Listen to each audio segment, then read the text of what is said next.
All right. Hey everyone, this is Extravaganza and welcome to today's live stream. As usual, I'm always afraid that something isn't working, so I hope you can see and hear me well. Let me know if that is the case. All right, very cool. I can see there's already some people in the chat, like at least in the stream. That is pretty cool. So I think everything works. Javier Altman, I hope that's kind of how you are pronounced, says all good. That is good. I can see there is kind of a little bit of lag again, a little bit of delay, but I hope that is fine. I hope that at the end of the year or like beginning next year, I will finally like switch to a different provider. So less issues with that. Liz Benson is also here. Looks and sounds good. Thank you very much. And it's good to know that I pronounced your name correctly. Perfect. All right, cool. What are we doing today? Today we are playing Wingspan. No, just kidding. As usual, some of you might already know that is like one of my solo boxes I have here. Morgan Knight is also in the chat. Hey, welcome to the stream. I hope you're having a lot of fun today.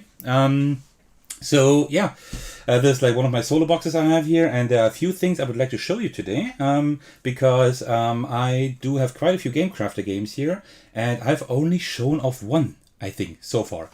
Actually, I have also recorded a video for Birdscaping, but that one still needs to be edited and uploaded. So we will not be playing that today because there is a video on the way. I just need to find like time, like a slot in my schedule to actually upload it, but it's coming. It's definitely coming. Spoiler, it's a pretty good game, and I'm happy to show it to you soon, I hope. Alright, so actually this box is not big enough anymore. I've got like many more like smaller games by now. Like over here, for example, you can see them all. So these all don't really fit in here anymore. So I need to rearrange a few things and maybe get a few more boxes. But yeah, well, I'm still kind of trying to find a good way of doing that. If you have like a really cool way of storing solo games like efficiently, then let me know. Okay, so it's really hot today, so I will have to resort to something cool. So today I'm drinking some iced tea, just to stay hydrated. So grab yourself a glass of water and we can start. Actually, before I set everything up, there's one thing I would like to show you. So I was thinking about starting something new during my live streams, like that we could have like a question of the stream kind of thing, right? So that's something like question I pose at the beginning of the stream, and then you can like kind of like answer that in chat and also in the comments down there. Like after the video, like after the live video is done, it's you can just watch it like this, and you can also like go into the other comments of the other viewers and kind of discuss with them, like let's have like a discussion in the comment section. That'd be pretty cool. So what I was thinking of today is something a little bit difficult to difficult to answer maybe. But my question for today is, if you could only play one game, like one board or card game for the next year, which one would that be? And just to kind of give you a little head start, I think I will start answering that question. So had it been like a week or a month, I think I might have chosen Eon's End, to be honest. Like if I could like take an entire wave, right? But I think that if it's like an entire year, it would probably have to be Wingspan, because like that's one of the very few games I can actually play without stopping, right? That's like the only game I'm not getting tired of at some point. So that would probably be my choice here. Morgan Knight is saying, I'm still waiting on my copy of Decula to arrive, which I picked up as an add-on with the most recent Iron Helm crowdfunding. Absolutely bought it after watching your video. That is good to hear. I hope you will enjoy it, but I think my video should have like given you a pretty good idea whether you could like it or not, right? Alright, so the games I have chosen for today are Dragons of Etching by Joe Clipfell, something I really want to show you. I will play through that first today.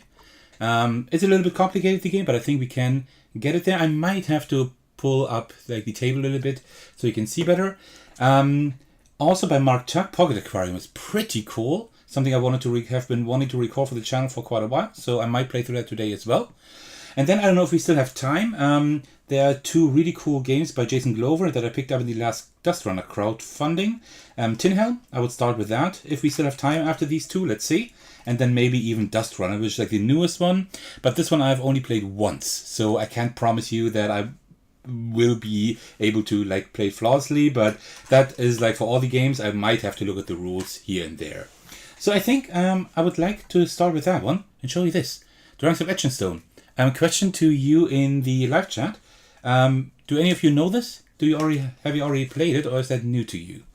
So let me just put all of that aside a little bit. We don't need that big box here anymore. Let me just put that down here. Okay, and these I will get out of the way for now as well. Alright, so let's see. Is that... Well, I might have to come a little bit closer. So let me just do that. Give me a second. That should hopefully work. So, because I'm actually able to pull up my table a little bit, I think that is fine. Okay, I think that's a little bit better. Very cool. Mona is saying new to you. Well, that's perfect. Then I can actually show that to you in quite a good way. So let me just get that question out of the way. For now, I might put it on screen later on again. So, just give me a second to see if I have to work on focus a little bit. I think there we go. That should be pretty good, actually. Okay, cool. Dustin Hendrickson is also in the chat, saying hello. Well, welcome to the stream. I've decided that we will start with, where is it? Over here. Dragons of Etching today. And let's see how long we need. We might still have time for a few other games that I've put aside for now. Okay, so let's get started. So there actually is a little story here for that game. Let me just pull that up right here. Etching, the last great nation under the wide reaches of Valorfall, is under grave threat of a kind no one saw coming. 4 ancient dragons have seized control of pivotal strongholds in every direction: north, south, east, and west. It's up to you, the strongest of the rare Ether mages, to make the perilous quest to each of these strongholds, defeat the dragons, and bring peace back to Etching. So that is the story. So we are one of these, like the brave Ether mage, and we are like working our way through 4 different regions, and that you can see here in these halves of the card, so to speak. There are 4 regions, and we're just like working through that, defeating enemies, using movement to traverse these regions. And then at the end, when we have traversed all 4 regions, we are still alive, which I hope, then we will face one of these dragons. So I will not explain the entire game in detail like up front. I will just do it while I play as usual. That is the format I like the most. Liz Benson is saying new to you, like the game. Looking forward to Aquarium. Gamecraft is local to me and I pick things up there. Very nice people. I agree that they're very nice people. I'm in contact with them as well, and it's cool that they're actually local to you. I'm a little bit jealous there because shipping is quite expensive to here still. I think it will be better in the future. And Dustin is saying box needs some Buried Beneath from TGC. Oh, you mean the game Buried Beneath? I have heard of that. I haven't played it yet. So tell me something about it. What do you like most about it, Dustin? Okay, so what we do first is we pick the dragon we will fight at the end, right? So there are 4 dragons we can choose. And they all have like a little bit like different conditions to defeat them. I think the yellow one is one of the easier ones. But I think I want to have the red dragon, right? I mean, that fits my channel color. It will be harder. I cannot promise that we will win, but why don't we choose the red dragon? I think that's a pretty good idea. And then what we will do is we will orient all the cards here. Maybe you can see it. I hope it's not too small. These are all I have this little crown with a 2 here. So we all orient them with the 2 at the top. They also have a 1 and a 3 and a 4 here, right? These are like the different levels, like these weapons and spells can achieve. We can like level them up or have to even decrease their level. So I have already oriented them in, before the stream. I always do that at the end of a game. And let me just shuffle these up. There we go.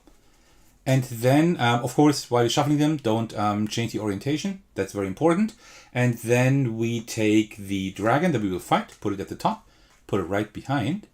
And then we will put, like, orient the region card with the region 1 at the top. And we put it right behind with, like, the top half sticking out, like this. Oh, yes, I should have mentioned maybe, it's an in-hand card game. It's an 18 card in-hand card game, so while you're waiting in the queue or at the doctor's, you can just pull this out and play this without a table. It's pretty cool. You just need 2 hands for that. It's actually a in-hand card game where you need like actively 2 hands instead of just 1. But I promise you, it's worth it. Definitely. So, yeah, let me just grab another drink quickly and then we can get started. I don't know how it is wherever you are located, but it's like really hot and humid here. It's horrible. It's really, really bad. So I hope I can last like 2 hours during the stream. I hope so, because it's getting really hot in here. All right, so what do we do? Well, let me just, we will just start playing. And I will like explain like the card anatomy and everything while we're playing. So what we do, we play like 4 rounds, so to speak. Rounds, like these 4 regions. We go through each of them, and we do that until like all the cards here have been like after we have gone through the entire deck, and then we change regions. And for each round, so to speak, or for each turn, we take the top 4 cards of the deck here, and these are the cards we can work with. And then this one here is the reference card, the one that is now at the top of the deck, below these 4 that I just took off. And here we see like at the top right, like on the right here, we see like either a skull, or it can also be like this journey symbol here, right? And then a number besides that. Up here in the region card, you see like at the top there are 4 enemies, and at the bottom there are 4 journeys or paths. I don't know exactly how they're called. Where we can like traverse, that we can traverse. What we do is now, this is the enemy symbol, and that is a 2. So we count from left to right, 1, 2. So we need to defeat this enemy right here. It's a little bit small, but I hope you can kind of see it, but I will just explain it to you. Each enemy has like a heart at the top left. That is the HP we need to deal, like the damage we need to deal to defeat the enemy. At the top right is the experience points. We need that for upgrading the cards. You see here like we have like points here where we can upgrade the cards. We need 3 to upgrade that one. Then we just turn it over and it becomes stronger. And then at the bottom we see like the initiative value, we see the attack value and the defense. Attack and defense are both red here. I will explain in a minute why that is important. Morganite is also Morganite is saying it's the first day in a week that it hasn't been over 100. Oh yeah, okay, so you can kind of feel me, I suppose. And Lord Richard is in the chat. I haven't seen you in a while. Hi, Squirtagus, all the way from Puerto Rico. Hope you are well. Thank you very much. I'm very well, except for the heat. But apart from that, I'm totally fine. Great to see you here. I hope you're well as well. All right, so that enemy we need to defeat. What do? We need to, of these 4 cards, we need to choose 3 cards we will use. One of them we will use as the leader card. That's the one we like deal damage with or traverse with. And you see here like in the middle, you see like this 4, and this is like attack, right? Or 7 movement for traversing. We don't need to move at the moment because we're not at the bottom. We are using the top and we're defeating an enemy. So we need like attack. And we see that I'm really unlucky. Oh no. I'm really unlucky because I don't have any attack cards except that one. Well, normally it would be like this. Let's say this was 7 attack, right? Then I could either choose the top, like the basic attack, or the one, the elemental one here. And the elemental one has like a gray background. Gray background would mean that I need a second card to use as the element card. For example, this gray one here. And if I do that, then I don't have to play this one. I can actually play that attack here, right? If that were attack. So it would be 7 instead of 4 attack. And then that element card also determines the initiative I have, which is 6 at the moment for this card, right? And then I would also choose a third card. And for the third card, I will use that plus to either boost my attack or traverse or movement, or I would use it to boost the initiative. That's a lot of info, but what that means is I need to hit 2 target values. I need to hit the initiative of 4 and the HP of 11. If I don't do that, I will show you what that means, because then I receive damage. And that will happen because I will not be able to do anything like really worthwhile. So what I will do is I will use that attack up here at the top, right? That's like the only thing I can do. And I will use this card here as my element card to use for the initiative here. And then I will also use, let me just check. I think I will do it like this. And I will use the third card here. This is the booster card for the boost of +2, and I will apply that to my attack of 4. So what happens now is, first I check so now I have prepared these 3 cards. And now I check my initiative value, right? My initiative value is 6. The initiative value of the enemy is 4, so that's fine. I need to hit 4 or more, and then I'm fine. If I don't do that, let's say I would have chosen that one or that one as the initiative, 1 or 3, then I would have had less, and then I would take initial damage. The enemy does 2 damage, so that's something that I would have to like defend later on, right? Downgrade my cards with. But I don't take initial damage because I met the initiative.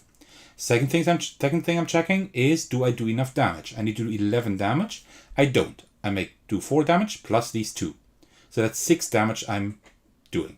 There are 2 outcomes. Actually 3 outcomes. Either I hit the 11, then everything is fine, I don't receive damage, and I receive these 7 experience points. I'll show you later how I use that to upgrade. That's not the case. The second option is I have more than half of that 11. I have 6, so that is fine. I have more than half, right? Round it up. So half would be 5.5, which doesn't exist, so that's fine. I hit that. So what that means is I do get the experience, but I also receive these 2 damage. Worst thing that could happen is that I don't even hit half. That means I don't receive experience, but I only receive damage. So that is a lot. That is a lot of information for now, but let me just play like 2-3 rounds and I think it will become a little bit clearer. But it's a really interesting concept and it works quite well once you have wrapped your head around it. So what happened now? I don't receive initial damage because initiative is fine. And I do receive damage because I didn't hit the full HP. But also I get the experience. So let's deal with the damage first, always, right? Now we have like the penalty phase, so to speak. So the enemy does 2 red damage.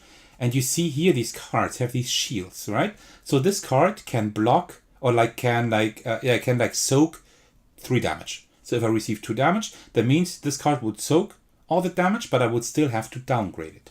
Let's say I would receive 4 damage. I could soak that with 3 damage, but I would downgrade it, but I would still have to use another card to soak the last damage that there is. So soaking damage only means like you only need to downgrade that 1 card, right?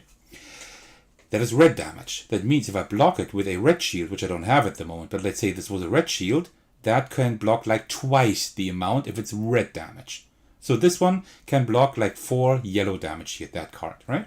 But that's fine. I can downgrade 1 card without 2 damage. I kind of peek at the back to kind of see what's awaiting me later on. Let me downgrade this one then here. So what I do is I soak these 2 damage I receive, and I downgrade the card like this. That's it. And now of the other 3 cards, I cannot upgrade. I cannot upgrade the cards I have downgraded, right? That's very important to know. So I have 7 experience points, and you see here I need 3, 3, and 4 to upgrade. I cannot downgrade the same card twice in a round, but I can upgrade the same card twice in a round, like upgrade them. So I think I will actually upgrade these 2 red ones here, because red ones are quite interesting for me because of the red dragon. So I will upgrade that one to level 3 and that one as well. So now you see these are both at level 3, the downgrade one at level 1. How do we continue? Well, the 3 cards I have used, I put them at the back like this. Give me a second. And the 4th card that I did not use, I can just use as the start of my next 4 cards I will use for the next encounter. So that was 1 turn. I know it's a lot to wrap your head around, but I think like in a few more turns, and I think you will get the picture of how the game works. So Dustin is saying, well, I'm biased because I designed it, but buried beneath is a solo hero defense worker placement. Ooh, interesting. In a mint tin, set in a dark gothic fantasy world, you defend your village from invading monsters. Well, you actually know how to describe your own game, so that that sounds pretty good. I should actually try to get that.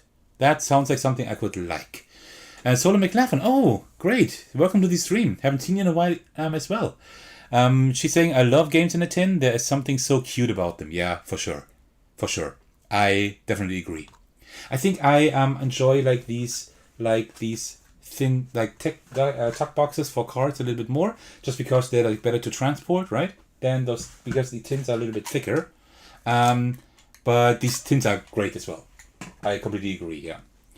Especially for games that don't only have cards, right? For sure. Okay, so next encounter, we again have a fight. Again, enemy 2. All right, so let's see here. We have some traversal. We have some attack here. That is good. That is not too bad. I'm worrying about the initiative a little bit. We need initiative of 3. 5, 5, yeah. I think the best thing we can do is take this card here, because if I use a red element card for that, we can deal 8 damage. That's not too bad. I think that is pretty decent. Then our initiative is only 2. As the booster, I will then take this red card here, and I will apply that booster. It doesn't really matter, either to the attack or to the initiative. I cannot fulfill any of those, but let me apply to the damage. Okay, so that is my choice for this turn. What's happening now? First, let's take a look at the initiative. I have an initiative of 2, right? Remember, the second card, the element card, is always like where you draw the initiative from. So that's initiative of 2. Initiative of 4, so we receive initial damage, which is damage of 2. Let's just keep that in mind, because we will do the damage all like in the penalty phase later on. So I receive 2 damage. Regarding the 11 HP, I do 8, right? Because I can use that element here because of the red card, and I use the booster of +3, so that is 11. 11 HP, 11 damage, so that's a full victory. That is great. That means I don't receive any damage there. All right, penalty phase, 2 damage I need to soak. This one does red damage, and I don't really want red damage later on for the dragon. So this is why I will downgrade this. You will see that when I fight the dragon. And then I have again 7 XP to upgrade. I will upgrade that for sure. So that is, actually, yeah, I will upgrade that for sure. That is 3 HP. And then you see, XP, I mean, and it needs another 4. I still have 4 left. So I will also upgrade that one. So now that one is at level 4. That's max level. You see, no upgrade possible anymore. But that's not too bad. These 3 cards go to the back, and I draw 4 cards again. So you see, actually, it's quite simple. You still need to see how these journeys work, and you will see it now, because now we have a journey encounter. That is pretty cool. All right, so journey number 4. So the journey is a little bit small again, but I can explain to you what you see. Actually, when I'm looking closely, it's still for me kind of hard to see. So the journey works differently. We have a journey value, like a movement value we need to hit. That is 10. And also we have like the penalty is 1 time. So we don't receive damage. We actually have a time penalty. I will explain that to you in a minute. And then the XP we get is 3. The XP here is usually lower than for the enemies, because journeys are a little bit easier, usually. Alright, so we need 10 traversal. We have 9 here. That is not too bad. We actually have 9. Okay, so I will use the 9 traversal here, because I can use the yellow card for that as the element, the yellow element. We don't need any initiative value. We just need to hit this 10. And what I can do now is, I can choose a booster.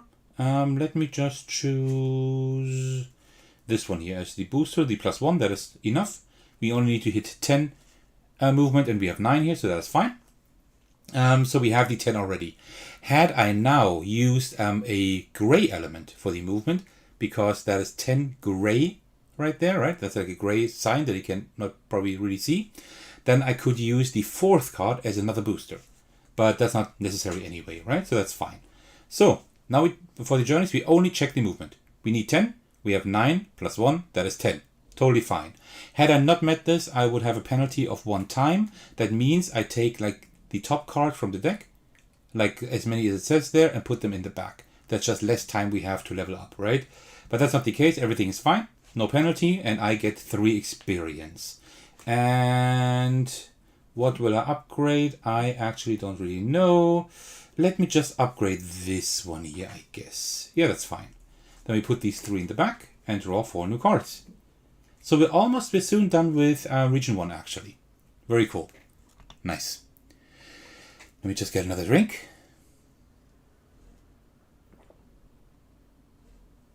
A question for the chat again, because now we are a little bit more people. Oh, we're actually quite a lot of people at the moment. Welcome to everybody else who has joined. It's great to have you here. Question to all of you. Are there any of you who know the game already? Because I'd really like to know that. Alright, so let's continue. Now, for the next encounter, a journey, the same journey again. So let's see, we need 9 movement again. Oh, that's going to be kind of tough. 6. Oh, I don't think I can actually get 9 movement. The only movement we have is right here. That's 6. Plus a blue one would be... well, that's 6 then. And we still need plus 2. And that won't work. Yeah, so we will have to take a penalty. Then I will just leave it like this. I'll just leave it like this. The way it is here now, I think. No, actually, let me do it like this, I think.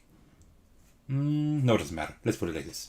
Okay, so that's 6 plus the 2 over there. So we are now at at 8 movement. We need 10, so we did not meet it. So we have a penalty of 1 time. So we need to take that card and put it in the back. And then I still get the 3 experience.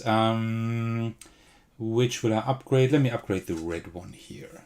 That's fine. Let me put these in the back. And we draw 4 new cards. Oh, which we can't. You see, there's the dragon card that's at the back. So we are not able to draw enough cards for another turn. When that's the case, that also includes 4 cards plus the reference cards, right?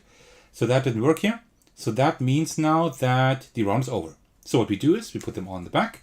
We put these 2 aside. You can actually also just put them in the pocket or hold them in a different way while you shuffle up the cards. Then, without changing orientation, we shuffle all the cards from our deck. I almost changed the orientation here by accident. So let's just do a quick overhand shuffle. That is fine. We don't need to make a science out of that. There we go. Like this. And then again, we put the red dragon in the back. And then we turn over the region card to region number 2. And now we continue that 3 more times and we try to level up. Of course, the journeys and also the enemies will become stronger. So, yeah, we need to kind of try to upgrade our decks as much as possible. Because at the end, we have like the end fight against the dragon and then we find out whether we win or lose.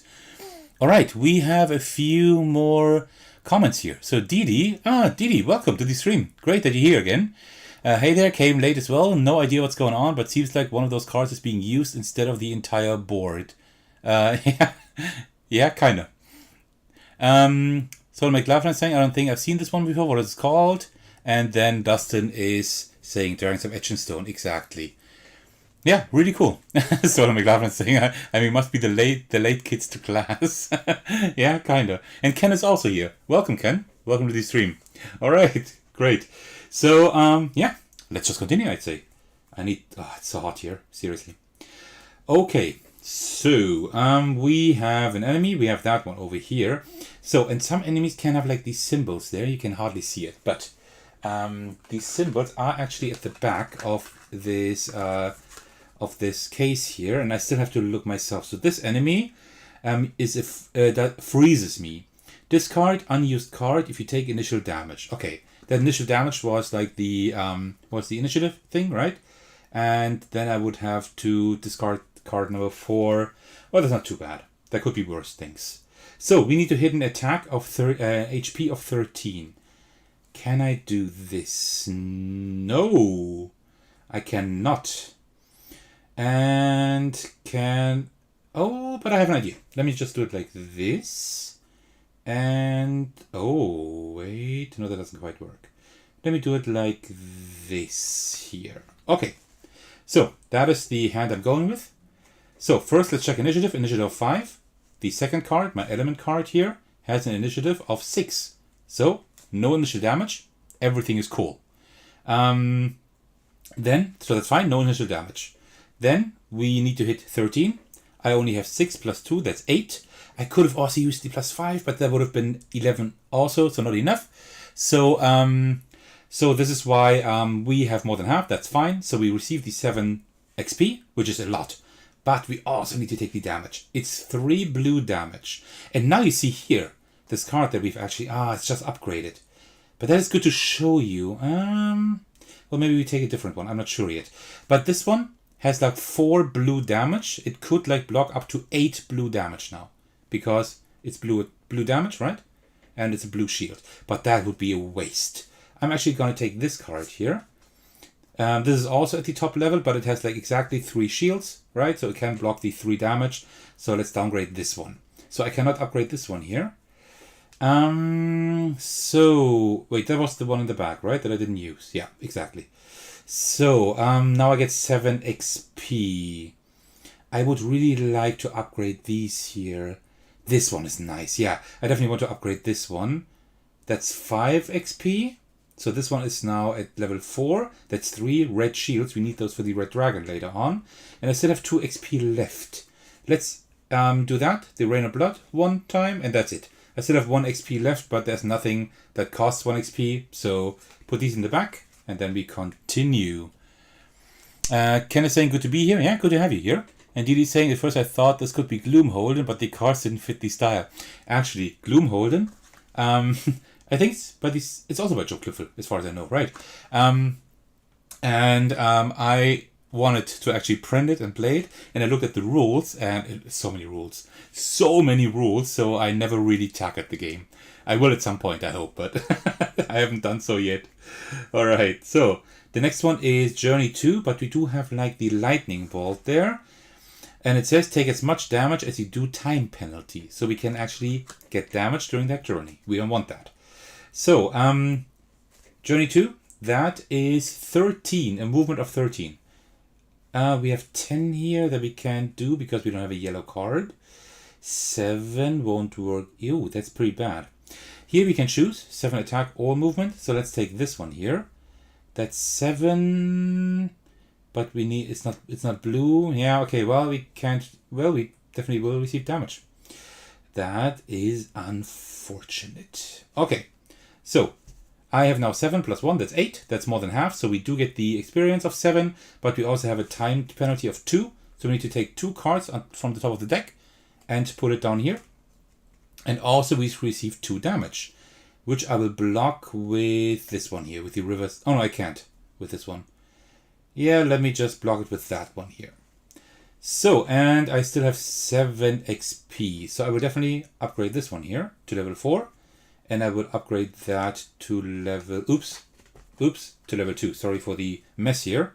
And then I still have, I think, 1 XP left, but we have nothing to spend that on. So that is fine. 2, 3, 4. All right, now we have Journey 1. We need to have a movement value of 10. Easy. You see here? 10 already. That is perfect. That is perfect. So it doesn't really matter what we do here, but I would like to keep this one for next round. So let's just do it like this. Movement value of 10. We have that already with the 10 here and the element, the yellow one. So that was easy. So we don't have any penalties. And we receive 4 victory points, which I will use to upgrade that one completely to level 4. So there we go. So, and next round. And we're almost through with the second journey, actually. So my last one is saying, if the Thekos is scared off by the rules, that's sign to beware. Yeah, well, yeah, kind of, yeah. You know, I like reading rules, but Gloomholden, it was pretty intimidating, yeah. I mean, I will play it at some point, but, you know, honestly, I'm playing a lot of games, and most games I'm actually not playing for myself, I'm playing for the channel. I'm so busy with the channel, like pushing out these 3 videos a week, and some videos take a long time. Like this Explore It video that I recently released took me at least 15 to 20 hours. I'm not kidding. So that's why I don't really have the time to read rules that are like so extensive if I don't have to, right? Like I don't have to do a review or I don't have to play it on the channel, so I will do it at some point when I have a little bit less to do, maybe toward the end of the year. Until like beginning and mid-October, I'm still really busy with the channel. A lot of reviews, a lot of important videos to push out. My top 30 videos will come out this year, so yeah, that's why I haven't tackled those rules yet. Dustin is saying it's the same designer as Gloomholden. Like I said, yeah. And now the official mini Gloomhaven game on Kickstarter, which I backed, of course. So Ndidi is saying nobody got time for that, for those rules. Yeah, well, kind of, right? All right, we have another journey here. We need to hit 9. We have 7, no, 6. I would have 6 here. Yeah, that works. So 6 with the blue element and +4, that is 10. We need to hit 9, that's fine. And we get 4 experience. What do I upgrade? I think I want like a few like really high cards. So let me upgrade this one here, because this one lets me choose between movement and attack. 9 is pretty high, that's okay. And it's now level 4, that's great. And now we pull, oh, we can't pull the like enough cards anymore. So that means, as you know, we will end this round. So let's shuffle up these cards without changing the orientation. Morganite is saying, if I find myself falling asleep while reading a rule book, that's generally a sign to move on. Yeah. Or another thing that can happen, Morganite, is when you read the rules and you're quite versed, like you're quite good at reading rules, and you don't understand anything while you go through the rules like half an hour. That's really frustrating. I really get mad then, right? That just recently happened to me a few months ago, and I haven't touched the game since, although I was really looking forward to checking it out. It's now in my cupboard over there in like one of these, one of the cupboards, and I am not using it. I'm not playing it anymore for now. Actually, they have just put out a new rulebook, so that one is supposed to be better. But still, I'm kind of scarred for now. All right, so and now we go to region number 3. We're halfway done with the game almost. All right, so let's see, 4 cards, and we will do an enemy, and there is like this, the hazard, lose 1 time for each time you take damage. Ooh. All right, so that's enemy number 2, 14 health. Ooh. We can do 8. That's okay. Initiative 6 is good. They have initiative of 4, so we don't take initial damage. That is good. So I do 8 damage. I need to do 14. There's no way. There's no way to do it. There's no way I can do that. So I will just leave it like this for now. So I do 8 damage. I can use my booster of 2. That's 10. But oh no, wait. Initiative first. Initiative of 6. I need to hit 4. That's fine. No initial damage. So now I do 8 damage plus 2. 10 damage of 14. That's more than half. So that means I receive the XP of 8, which is a lot, but I also need to block 3 damage. I would have liked to upgrade these 2. Well, actually, I can block it with this one here. That one has exactly 3 shields. So let me just block it with that. And then I will upgrade these 2 with 8. This one to level 4, nice. And this one to level 3. That is wonderful. So, these 3 I put now on the back, and that definitely, honestly, this game is going pretty well. I don't have to downgrade too much. I can upgrade quite a lot, so that is not too bad. That's pretty good. So, Morganite is saying I had that happen. Probably like what I said about the bad rulebook. I had that happen with Darwin's Journey for the solo mode. I love the game with other players, but the solo mode has rules are not good. Generally, put me in a bad mood trying to decipher them. Oh no, you can't be serious. I've only played in multiplayer so far as well, twice I think only, and I really like it. I haven't played the solo mode yet, but I'm still debating whether to keep the game in my collection or not. And the reason I would keep it in my collection is if the solo mode were good. Because that game is pretty complex. I'm not going to play with a lot of other people, because it's pretty complex, right? It would have to have a really solid solo mode. And if you say it doesn't, oh no, that's bad. That's bad news. That's seriously bad news. Okay, then I will try to play the solo mode as soon as possible, because I don't know if that will have any staying power in my collection then. So, we have enemy number 4, 9 health only, but they have that arrow ranged. Automatic initial damage unless you discard unused card. Oh, yeah, I will discard the unused card for sure. I will definitely do that. So, we need to hit damage of 9, which I can do here. And initiative of 7, which I can also do. Let me do it like this here. Okay, I think I got something. So, initiative of 7, I have 5, but I will use the booster, so that's 7. Right? Then, so that's fine, no initial damage. Then I have 9 attack here because of that gray element. 9 health, so that's perfect. So we have the perfect victory here, right, for that enemy. Because no initial damage and also no like other damage, combat damage. So we get 5 experience. I will just upgrade these two. This one will be level 3 and this one will be level 2. And then I will also discard my unused card to not receive that ranged initial damage. So you see, like, these enemies all like have also different ways of like hurting you, of like kind of challenging you, right? So 4 more cards. Morgana is saying, if you can figure out the solo mode for Damon's Journey, let me know. I will try to remember that. If not, hit me up in like, I don't know, hit me up towards the end of the year. Like October, let's say like November, maybe December. Hit me up there in case I forget to tell you. Until then, I think I will have played the solo mode at least once. And if I don't, and then you can check Board Game Geek. If the game is not in my collection anymore, then you know how that went. Alright, so enemy number 1 is 17 HP and 5 initiative. 17 damage. You got that? No way. Can I get half at least? Oh, I don't even know if I can get half, right? 6. Oh no. I don't have a red card. Oh no, that red card was the one I just discarded, right? Oh no. I would have needed that now.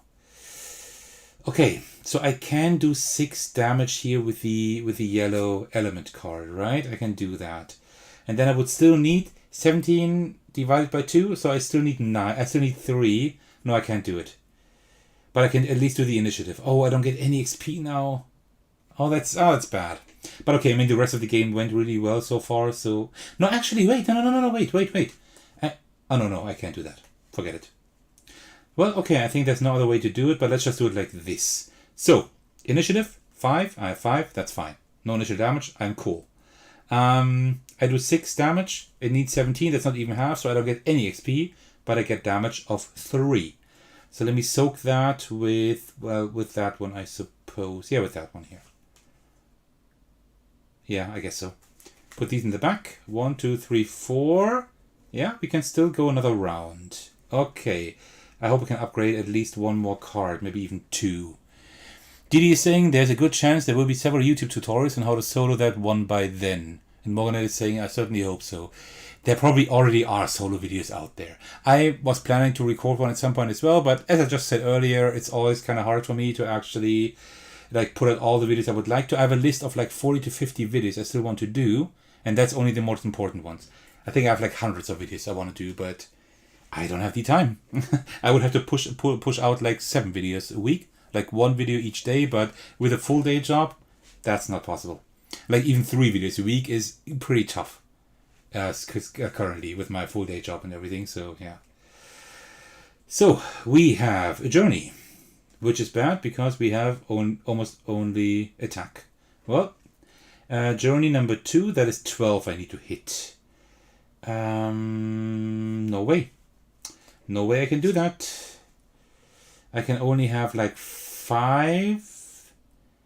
Can I get at least 7? Yeah, I can at least get half, so that's fine.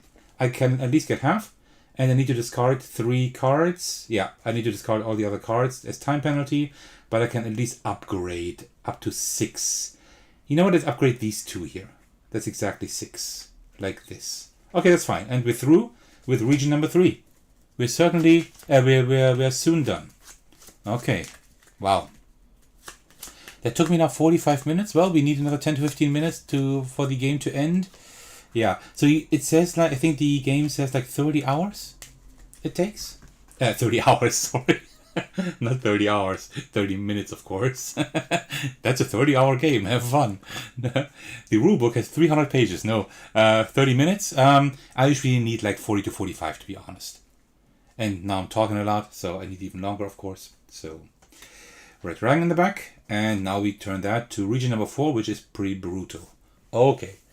Let me just drink that, and I will have to refill my glass soon. What am I saying? Dang, 30 hours? Yeah. Well, it would be yeah, like a 30-hour campaign game with 18 cards. That would be kind of impressive. If it doesn't get boring after 30 hours, Joe, I got a challenge for you. 18 cards, campaign game, 30 hours without it getting stale. I don't think that's going to be possible, but okay. Alright, so let's continue. I like the idea, actually. Okay, if you designed it, I'm gonna play it on the channel. I promise. Okay, so I got a journey 1 here, 14 we need to hit. I got 6 here. Well, that's something. Oh, and it's blue. It's blue. 8, 9. It's still not enough. No, it's still not enough. But okay, let's just work a little bit with it that way. Okay, like this. So I'm doing like blue here, right? So that's 6 plus 2. That is no. I mean 6 plus 1 over there. That is 7. And then I could also, because that's blue and that is blue journey here, I could also take the last card, the 4th card for that, but I'm not going to do that because I'm not going to hit 14 anyway. So that is fine. I hit half of it at least. So I will have to discard 2 cards because of the time penalty, but I have 7 to upgrade. That is wonderful. There are no red shields here. That is a shame, but I will just upgrade these 2 here like this. That is pretty nice. Yeah, that's pretty nice. Okay, let's continue. 1, 2, 3, 4. Oh, the Game Crafter just ended chat. Welcome. I'm really happy you could make it. Really cool that you're here. Well, we are playing Dragons of Etching by Joe Cliffel. And stick around to the end of this playthrough. I have a little something I want to show you then after that. And we are currently in journey number in region number 4. So you're right in time because we're almost at the boss. We're still alive, which is something, right? All right, so let's continue. We have journey number 3 here. So that is 12. We need to hit 12. So let's see. We don't have any movement. I don't actually know what happens if you don't have any movement, if you can't do anything. So I probably just don't do nothing, right? I don't get any XP and I just get the time penalty and discard 3 cards, I suppose. That's what I do. So let me just leave it like this. That's fine. Yeah, let's just discard 2 for the time penalty and also these 3. Morganite is saying being alive is indeed half the battle. Well, kind of. Although I think I've never died during the game, like while journeying. But I mean, of course, I mean, if you arrive at the dragon with like almost no upgraded cards, that's not very good either, right? 1, 2, 3, 4. I think that's the last round before the battle. So journey number 2, 13. We need to hit 9. Oh, we can get it. We can actually hit it, and that's some upgrades we desperately need. Yeah, we desperately need. Okay, so I need to hit 13. Gray. So I have 9 here, plus 2. That's... No, wait. Yeah, I have 9 plus 4. That's 13. That's exactly what we need. So, no penalty, and we get 6 to upgrade. I will upgrade this one here for sure. And then we still have 4. So either that or that. Attack or movement. I think we have... What do we have more of? I didn't pay attention. Which one do I rather want to upgrade? Attack rather, right? Yeah, because this one is just a higher, has higher shields. Let's do that. Yeah, and I need shields for the dragon later on. So that's fine. Okay, so we put these in the back and then 1, 2, 3. Yeah, that's it. So we are through the last region, my friends. We are now facing the dragon. But before that, I need to get a little bit more to drink because it's just really hot here. And that's not going to change soon, I think. So, as a preparation, what we do is now we take the region card and put that at the back. And we take the dragon and we put the dragon like halfway like we did with the region card, right? And while you can take a look at this and admire these cards here, let me just get a bit more to drink. Just fill up my glass. So let me see. Always never forget to hydrate, right? You know that as a long time viewer of my channel, possibly, but that's very important. All right. Gamecraft is saying, gotta stay hydrated. Yes, I agree. And Lord Richard, thank you so much for the donation. That is very, very, very, very kind of you. I really, really appreciate that. That's very generous. So thank you is the best, you're saying. Well, I would not I would not put my signature under that sentence, but I'm very glad you enjoy my content. Okay, so are you all ready for the boss fight? So let's hope I remember the boss fight correctly, because that one works differently. The Gamecraft doesn't need chat, so he can maybe correct me if I'm doing it wrong. So, we take the top 7 cards. 1, 2, 3, 4, 5, 6, 7. And now this is where the game becomes a little bit more... a bit more difficult to handle, because you have more cards here. But believe me, it's possible. You can actually, if you hold it like this... I have large hands, so I do have like a little advantage here. But if you hold it like this, and you can like kind of rearrange the cards, it is possible. But it becomes a little bit more fiddly. But it's actually a pretty cool concept, because now we have 7 cards to work with. We don't look at this one more as reference, because we have the reference up here. We need to defeat the dragon. And we do 2 steps. First of all, we have a journey up here. Journey values we need to hit. And then we have damage values we need to hit. Let's start with the journey first. We have 3 values we can hit, 20, 23, or 28. If we go higher, if we hit a higher value, we have a less penalty, and thus more cards for the attack after that, right? So we want to hit the value as high as possible. If we can't even hit the lowest one, then I think we lose immediately. It never happened to me, but I have to look it up, but I think we lose then. So what we do now with these 7 cards is we now do 2 sets of a journey. So we do exactly the same thing we did during the journey, right? Like 2 movement sets, just and we can make one of them stronger if we have a red movement set, because, well, it's the red dragon, right? So let's see. Movement. We have 12 movement here. Look at this. That is insane. We have 12 movement here with the yellow card. So we already have 12. We need at least 8 more. We have 9 movement here. That is... we don't have a red card for that. That is kind of bad. But okay, we would have 5 movement at least. So we have these 2 sets so far. 12 movement and 5 movement, because we don't have the red card for that. Okay. There is actually a possibility to fuse cards. So you can put 2 cards with the same color. Like put the yellow one behind the other yellow one. Then the card is gone. But then you can change the color of that card. That is possible. I might want to do it this time, but I'm not quite sure yet. So, at the moment we have 17 movement. Then what we need is boosters. We would have 2 boosters here, right? Of 2 and of 3. That's plus 5. So we would be at 17 plus 5, 22. That is not great, right? But it's okay, I guess. That's the best we can do at the moment, I think. Let me just see if I missed something. 12. That one would be 5. Yeah, well, we can also just take this one here and put that behind here. So let me just check that. So we have 12 here. Then we would have... doesn't matter what I do. Doesn't matter what I do at all. No. Yeah, we will get to 22 only. That's all we can do. Well, okay. Then we go to 22. And now you see, 23 we didn't hit. We only hit 20. That is pretty bad. But now we discard all the 7 cards that we've used, plus the 3 penalty cards. Alright, first part of the battle is done. Now we need to do the attack. So, 1, 2, we now take all cards that are left. Should be 6, yeah. That's not good.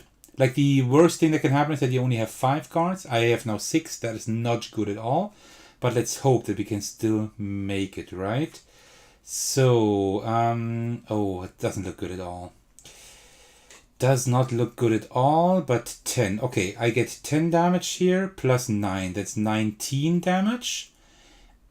Like 9 here, right? Plus the gray one, and here 10 for the blue one. And then we also get a booster of plus 3 and one of plus 2. So, that is 9, 19, 21. That's 24 damage. Alright, the least we need to hit is 20. But we also need to look at initiative here. The base initiative is 9, and we have an initiative of 10.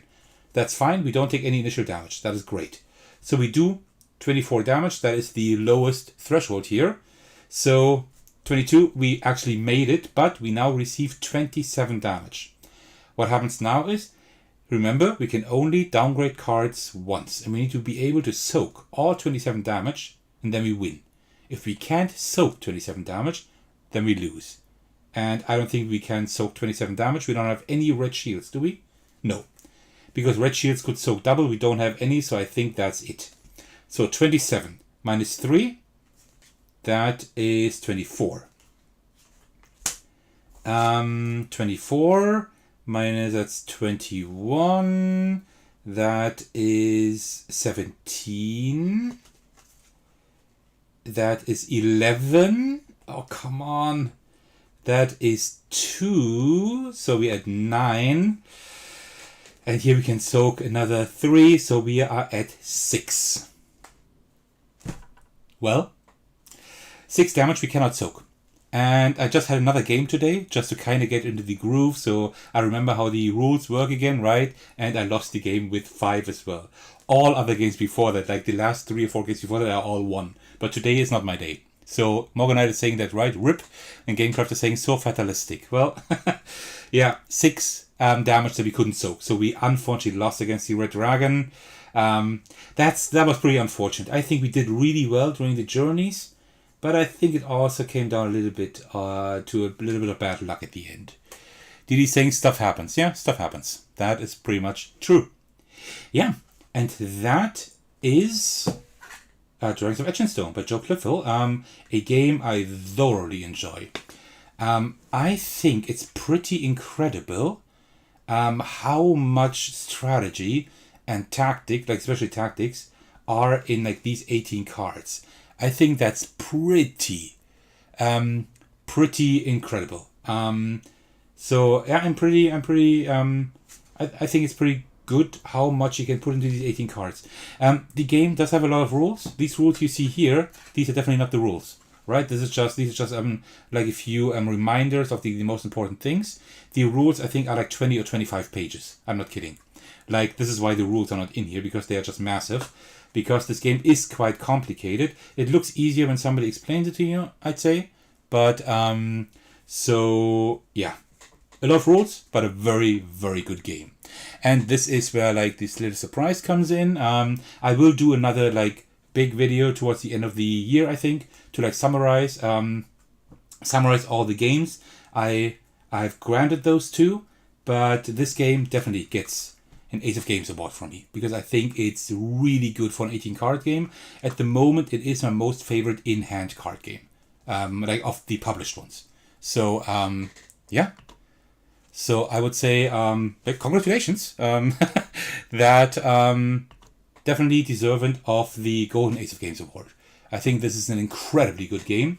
And also for the Game Crafter, I will definitely send you the logo in case you want to implement it on your page.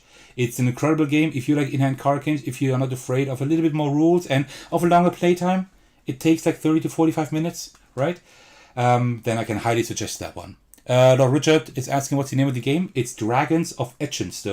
I will try to think of putting a link in the pinned comment or the description after the live stream. I hope that I will not forget. Yeah. So yeah, that was Dragons of Etching. A really, really good game. And also just today, I learned that there is an expansion on the way that looks really good. The expansion has like characters you play with, because you don't have that here. And I think each character has like 4 specific cards specific to them. And you just exchange like cards, I think, from here with these 4 cards. And so it becomes a little bit more asymmetric, which I think is really interesting. Really, really interesting. So yeah. That was my playthrough. Didi is saying you still found the last spaceship stream more exciting. It was rather thriller-like. Yeah, of course. I mean, I think nothing will very soon beat that stream, because that was incredibly exciting. All right, there we go. Okay, so I think we still have a little bit of time, right? So there are a few more games I have brought with me, as I said. But I think what I most want to show you today is Pocket Aquarium, because Tin Helm most people know, and Dust Runner is quite current anyway. So I think like these 2 games are a little bit more known. I think this one is less known, and that's a shame, because this is a really good game. So that's why I would really like to show this to you.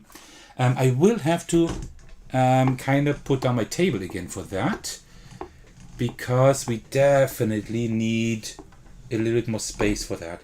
I'm totally soaked wet here. It's horrible.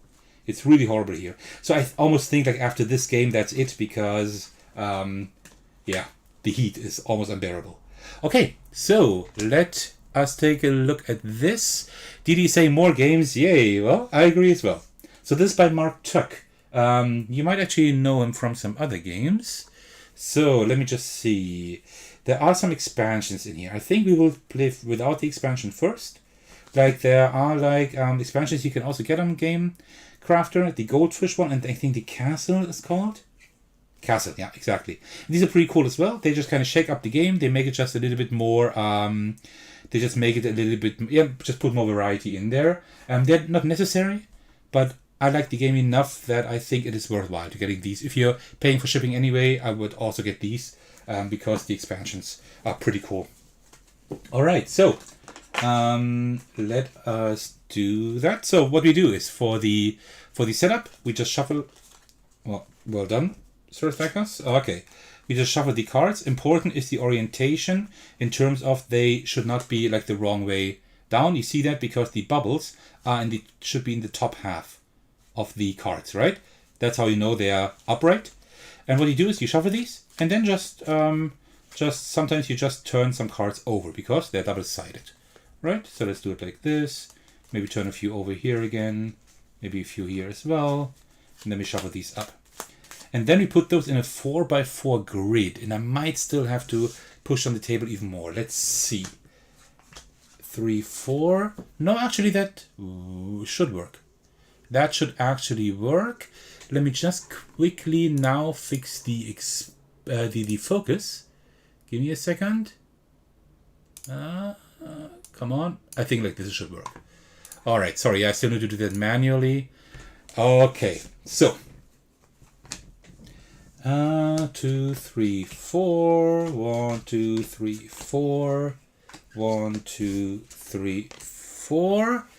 It's actually, yeah, it should kind of fit. It's a little bit tight, but we can make it. I think I will actually put them down a little bit. Sorry about that. Let's do it like this. I think like this it should work.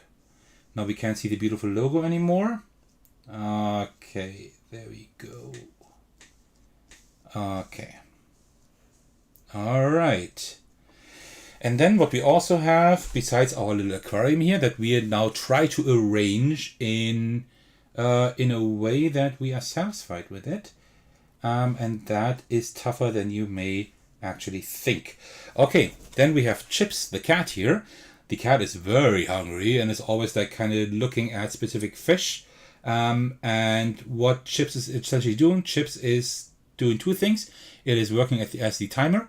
So it's like going around the aquarium, and when it has gone around the aquarium completely full, then the game is over.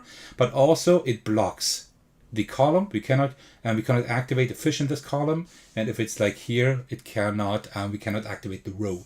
So it's like blocking our progress, so to speak, and it will start right there. And what we also have, it's pretty well done, right? Because this is an 18 card game as well, but we still need one more card. So what do? We just take the cover card and we make it usable. That's fish food, and that actually is like a little bonus card that can help us once during the game, so to speak. Lord Richard is saying, hit the like so the video is seen by more people. Well, yeah, that's not untrue. And Solo McLaughlin already liked. That is wonderful. Yeah, seriously, that actually does help my channel. All right, so what do we do here? Well, we are trying to arrange our aquarium in such a way that the fish are satisfied with it, and also that we receive a few points at the end. So we see these fish here.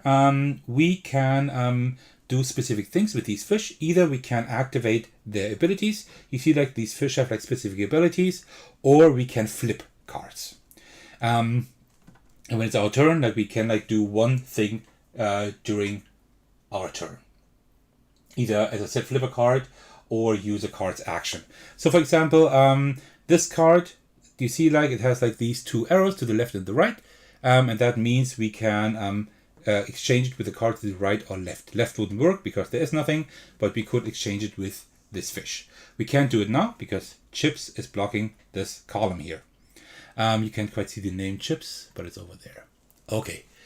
It actually, is the focus okay? I think so, right? Yeah. I think it should be okay. This one here, what this one does is this one moves the entire row, right? So you will move the entire row, and this fish that comes out on that end would then go there. This one, we can exchange the card with one of these, like in the corners. This one, right, up and down, like these always with the dotted squares. These would also, like with the dotted rectangles, these always like tell us we can like switch, right? Here the same thing, just with this one we can switch with a card in one of these four corners. And I think that's almost it. And here we can just like push up or down the entire columns. So that's pretty much like how these powers work. And I think they are different for the cards on the back. I'm not quite sure. So our goal is twofold. First goal that we need to actually win is to arrange the 4 special cards in a specific way. We have 4 special cards here, as you can see. This one needs to be in the top left. We need to move this one all the way over there. This one needs to be somewhere in the bottom row. That's probably still the easiest one. This one needs to be anywhere, but if it's near like groups of fish, then it scores more points. And this one needs to be at the very right. So that's what we need to do within, I don't know how many, I think we have like 16 turns, I think. Would make sense, right? 4 times 4. That would definitely make sense. Lord Richard is saying, I bought Dragons of Etching Stone now. Seriously, really? Well, that's cool. Gamecrafter, did you hear that? You got a new customer. Very, very cool. I hope you will enjoy it. It's pretty complex, but once you wrap your head around it, I think it will be fine. Otherwise, you can just rewatch my stream. I think I should have all rules pre-write, so that should be okay, I think. Okay. Don't forget to hydrate. Okay, so that's what we're doing pretty much. So let's just get a lay of the land here. This one needs to go down. This one to the right. It's nice that it's like it couldn't have been further away. And this one to the top left. Okay. This one actually going to the top left only takes us like 3 turns, right? We just need to activate this fish 3 times. That would work. So that is not an issue. Another thing that we want to do, besides these 4 special cards, is grouping fish of the same color together that also look in the same direction, right? So we can either have schools. Schools are 2 or more fish of the same species that are connected and all looking in the right direction. These give more points than shoals, because shoals are 2 or more fish of the same species connected, adjacently connected, that are not looking in the right direction. Right? As you said, as an action, we can also flip fish.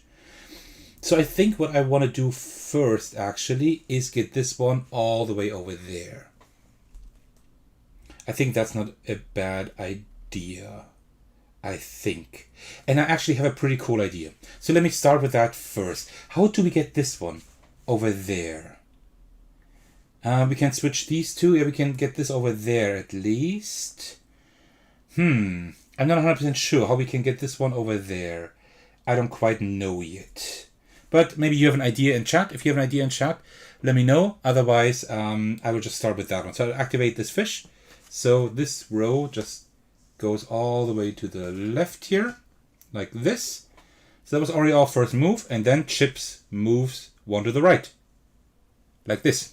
And now we cannot use this column, which is fine, because I actually want to activate this one here again. So these cards that are blocked, they can move. I just cannot activate them, like activate the power or flip them, right? So these all move here. And I think what I want to do now, I think that's a really good idea. Now now fish is moving, Chips is moving, and now I want to activate this one here to get it in the top corner here, like this. Right? Then Chips is moving. Now we need to use this one to move everything to the left again, but we can't do that because it's blocked. So let's do that next round. Let's first do no, next round we can't either. Let's wait 2 rounds. Let's do something else. Let's try to think. This one getting down, that shouldn't be too hard.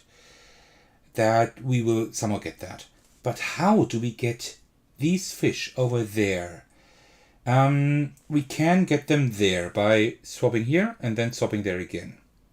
Then we have them right there. This is kind of tough. I don't quite know how to get them over there. We do have that fish food also. This fish food lets us exchange like the top card with any card at the bottom, right? So, for example, I could put the fish food there, and then I can change this card with the one at the bottom. or with that one, or with that one, right? But it does not let us like switch cards like that, and that is what we would kind of need right now. Well, you know what I could do? Oh, I have an idea. I know what to do. I would activate this card here. Get this one up here. Like this. Because now I can just activate this a few times, right? And get this to the right. That's fine. Chips moves. We still cannot use that fish. But instead, we will use that one here. So we go over there. All right, we're getting there. We're getting there. We're getting there. Chips moves over here and blue and blocks our row there. But now we can activate that fish. So we can move them all to the left here. And that is pretty cool. You see why? You see why? Because we not only have that in the top left, but we also have these 3 yellow fish that are right next to each other. That is good. We just need to flip that one later on to get more points. There are a few comments. Didi is saying awesome to Lord Richard. Probably because of buying Dragons of Etching. I might need to watch the stream from beginning because I came late and didn't get it at all. Yeah, I explained the rules while I was playing it, mostly at the beginning, and later on I was just like going through the journeys quite quickly, right? Because I don't want to bore with like repeated rules instructions. So I'm pretty sure if you watch it from the beginning that you will get the rules. Just because I'm giving it the Golden Ace of Games award, just because I recommend it, doesn't mean that everybody will love this game, right? But if you have watched quite a few of my videos, you kind of know what I like. You might be able to compare with what you like, and you might get an idea whether you could like the game or not, I hope. But I would definitely recommend it if you like games in such a way. And Lord Richard is saying that I did a great job. Well, I lost, but I tried. Did he saying also it's giving remote Rove vibes? You mean this year? A little bit, yeah. A little bit. Please help me. Did I move chips already? I didn't, right? No, I didn't. So I need to move chips. And now I will just continue doing that row for now. Because I don't need to look for points at the moment. We just need to get these into position. Otherwise we cannot win the game. Like this. Chips is gonna move. And then I will do that one more time. So now we almost have everything where we need it to be. Almost. Okay. So, let me think. Did I move chips already? I forgot again. Didi saying I think he moved chips twice. Not sure though. Can anybody tell me if I need to move chips right now? Because I forgot. I'm talking so much, looking at chat and checking if everything is well visible on camera that I completely forgot whether I moved chips or not. Let me just know whether I need to move him one more time. Did he saying I mean from second to third without taking action? Okay, then I guess we are fine. I'm just going to leave him there. Let me know if I still need to move chips. Then I will just move one more step. I think that's fine. We can kind of look over that. Okay. So this one needs to go to the bottom. That's easy with that card. That's no problem, but we can't use it right now because of chips. Okay, that's fine. So we are fine with our special cards. So now we need to arrange the fish in such a way that they are like all kind of together, right? So this one, I would like to get like, oh, can I do anything with the yellow one? I can get it up. Yeah, I can actually get it up there. But then the blues would be a little bit fragmented. But I can also work with that. You know what? I think I can't. Chips is there. Oh, come on. Okay. Well, then I will just use the blue one. The blue one here to trade with this one here. Like this. Okay. Then Chips is going over here. Now we'll try to not forget. I still can't activate that. Okay. And then I will get the yellow one up here. Like this. Chips. Not forget. Should not forget. Well, you know what? We can actually flip Chips. Because now it's looking up. I love that. Can you see it? Well, it's a little bit cut off, but I love that. It's such an unnecessary detail, but I love that. Okay, let me pull that one down here like this. We still need to get. Well, no, actually, no, everything's fine. This one doesn't have to be at the top. It's fine. Move chips. Okay, what do we do now? So we have like we have the red ones together and we have the yellow ones together. That is not bad, but we can do better than that. I would like to switch these two here by activating the red one. And then I just had an idea and I forgot. I forgot the idea. Oh no, I want to get this up there, but I can't. Can I somehow still do it? Let me think.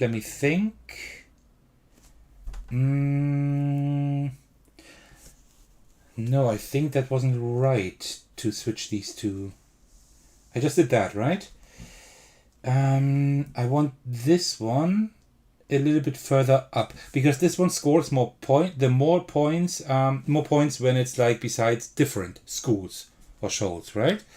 And this one is now only besides one. Can I get this up there somehow?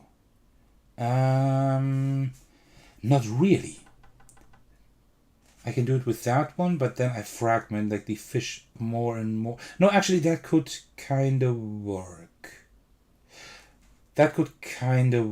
Maybe. Yeah, let us try that. So I will keep it the way I had it. And then I will switch these two. I don't know if it's a good idea, but let's try that. We only have 4 more moves. We're almost through with our moves that we have.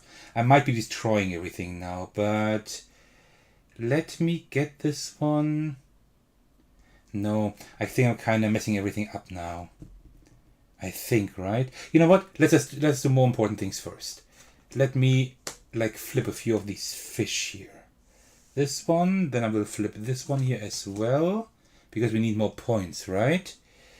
And then go up there, and we need to flip this one here, and we have one last move. Is that like a really good power move we can do? Probably not, right? Let me think. Yeah, there's actually one move. I will actually move this one back up. So, like this. Okay, and then Chips goes over here, and you need to put it like this, and then we're done. So that is pretty much like how the game works. You see, it's like much faster than Dragons of Etching, right? Much faster. And yeah, that is how you play the game. So what we do now is 2 things. First of all, we check, do we have all the fish in the positions they should be, like the special ones? We do. This one is at the top left, this one is in the right, and this one is in the bottom row. Oops. Okay. Sorry about that. What did I do? Like this. Okay. And this one is anywhere. That's fine. So now we count up points, and I have to take a look here at the rules again, to be honest, to see how many points we get, because I kind of forgot about that. I don't know it by memory. So here, scoring. If any of these special cards are not in their correct positions, you lose the game. Well, we do not lose the game. That's fine. And then we take a look at the largest school of each fish species or shoal, right? So let's take the yellow ones here. Solo said, forgot to feed them. Yeah, I thought so, but there was nothing I could have done. Could I? Maybe that could have moved the pink fish. Yeah, but too far up, right? Because then we would have the pink fish up here, and there would only be besides only one school. Yeah, it could have maybe given us a few more points. You're right. It could have done that. Maybe. Yeah. Maybe. I'm not quite sure, but maybe we could have like gotten a few more points out of that. Okay, so the largest school of each fish. So the yellow one is a school because they're looking on the same direction, and then we see, and 4 fish is 9 points. That's quite a lot. That's 9 points. Then the blue one is also a school. 3 fish, that's 6 points, so that's 15. And the red one is a shoal because they're looking in different directions. 3 fish, 5 points. So we are now at 20 points, right? 9 plus 6 plus 5, that's 20 points. And then we also get points for these, and they get 2 points per school and 1 point per shoal that is adjacent. And there's only a shoal adjacent, so there's only 1 point. So we got 21 points, which is pretty bad. Because if you can see here, like the lowest rating we can have of 4 is 28 or less. And that's what we have. And it says you lose water pity. Water pity? Get it? And then we with 28 points, we actually would have had the first good rating.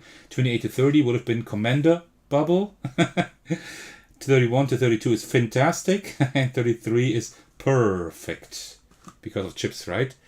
So that's how the game works. I like the game a lot. I think it's a really cool puzzle, and it becomes even more interesting when you actually put in the expansions here, because they have more movement possibilities here. You see, you can even like then move diagonally and things like that. And also you have the net. With the net you can like I think exchange 2 of the same fish species. And the castle you can I think only use when you have actually the goldfish. And that one is like another special card that you need to put like at the bottom. And also with like each expansion the area gets larger. I think you're like 4x5 and then 5x5 at the end. Like these get really large later on. And let me just check that here. Doesn't say here. It should say someplace. Here, no. It says 5x5 grid if you use both expansions, right? So that's like really cool, because then it becomes like much more interesting, right? I was just showing you the base game here. But I like it a lot. I really enjoy it. Like one thing one thing that I don't enjoy as much is that the scoring is like really strict, right? It's really tough to get like 28 points. That's only 5 points less than the maximum. And it's like really tough to get all of these into position. I did not play my best game yet now, but still, right? I was like very far off. So the scoring is like pretty rough, I think. But apart from that, I like it. I really like it a lot. It's not the same height for me. Like something like Dragons of Etching, which I think is like a brilliant design, but it's a very good design. And I play this quite often actually. I enjoy something like Rove more, but Rove has already also got my Golden Ace of Games award, right? So of course I like it more, but I like this a lot, and I like it actually enough to give it the Silver Ace of Games award, because I think it really deserves this. It's a really good design, and especially with these expansions. So if you ever get the game, I would highly suggest that you can see them here, that you get the expansions as well. So yeah, all right. Actually, we still have a little bit of time, so there might be another game we could be playing. It's because I don't think I will play it again with the expansions. It's like pretty similar. It just has a few more things, but I think it would be kind of boring to play it twice now. So let's maybe take a look at another one. And I have a good contender already. As I said, Birdscaping I have recorded already. That's why I'm not playing it today. I will have to edit that video soon and get it out. I'm just doing so many reviews at the moment, and I'm also preparing my top 30 videos. You might remember that I did my top 20 videos last year, my top 20 best board games of all time and the best top 20 solo games. This year I'm increasing that to 30 most likely, because, well, otherwise there are some really good games I wouldn't be mentioning anymore, but I can't go higher than 30. I don't have the time for that. But yeah, that's something you can hopefully look forward to quite soon. So let's just pack that up again. One thing that's also cool that I didn't mention about this game is I was kind of wondering first, because you get the game like this. You get it like this in that box here, and there's like still like a lot of room, right? And I thought like, oh, that's kind of weirdly designed. But then I realized, well, that's because if you get the expansions, then it perfectly fits. And I would definitely get the expansions for this game. I would definitely suggest that. Okay. Solar McLaughlin is asking, any big upsets in the top games? Okay, maybe that's the language barrier here. Do you mean upsets like things that made me upset? Or do you mean like any big changes? Yeah. Because being upset, I actually don't know if there's anything that I could mention, but there were quite some big changes, especially in the solo list. My solo list has changed quite dramatically. Seriously, there has been a lot of changes. Changes in favorites, yeah. Well, yeah, in the top games, like general list, there have been changes as well, but not as dramatic. But in the solo list, a lot of things have changed. Okay, I will have to refill my drink, but I would like to show you Tin Helm if you haven't played it yet. That's a really good game as well. Spoiler alert, but I think a lot of people already know it. This is like, I think, correct me if I'm wrong, but I think that is like the small brother so to speak, of Iron Helm, it's called. Like Iron is like the big one with lots of expansion and stuff. One game I really want to have as well at some point and show to you, but this is like the small brother. I started with that one, and we'll play that today. I might come a little bit closer with the camera in just a minute. Let's see. So let me just set up that game. There we go. So let's hope I have all the rules right. But I think I will. That's probably the last game we'll be playing today. Let's just see. But yeah, I think regarding health and everything, it's better if I at some point get out of that hot room here. Okay, so let's just set this up. Oh no, here. So first we need to choose a race and a class. We have the human, we have the merfolk, we have the crawling, and the gnome. So they all have like different stats, but they also have different abilities. The humans can have one extra trapping card of their choice at the beginning. That's pretty good. But I have played with the human more often already. So the merfolk can use a water icon, like the water, a water event we can encounter, and there they can like gain health or energy. So instead of just getting food, that's not too bad. We need health and energy. Crawling can, once per dungeon level while in combat, they can flip like one single die to the other side when determining damage. That's pretty good. And the gnome performs both actions at the campsite instead of just picking one. At the campsite you can like do two different things that are very important, and the gnome can do both. So I think I will take the gnome for today. And then one thing that's really cool is now we need to also find the class, and we do that by turning over the cards. And then we have the classes. So what I like the most, I think, with the gnome, what I would like to try is the alchemist. They get a book and a potion because like the main differences they have here, except of a few stats, is that they get different starting items. Oops. And like the alchemist gets, there's something missing here. There we go. The alchemist gets the book and the potion. The potion is really good because we can discard this to gain 2 health and 2 energy. That's very, very useful. So we don't die as quickly, because you can die quite easily. And the books give us like 1 extra energy when we rest in a campsite, and we can perform both actions at the campsite anyway, right? So that is like perfect. So I think I would actually use the alchemist with the gnome. And then we get the potion and the books. These we will discard. The mace, scroll, toolkit, and dagger. And also there would be the axe and the bedroll, which we will also not use. So let's discard these. We don't need these either. And then we also have all of these things. So let me just put all of that down. But I can't come a whole lot closer actually. But I think that's okay. So like this. And these are just a few reference cards that we will put there. And then, so we take this little red meeple we have here, and we put that on dungeon floor number 1. Then these dice we just put aside. We need those later on. Then we have these here. This one we use for health. We now look at like our class, our race and our class. And we have 6 health plus 3 health. So that's 9 altogether. So you put like 1 cube here on the 9. Then we have another damage token that we will just put up here on the pile of skulls, because here we can just mark the health of the enemies we encounter. This gray one we will put here at the bottom for now. We have 0. Favor. Favor is something we can get while defeating enemies. And favor we can use to get shards. And that brings us to the goal of the game.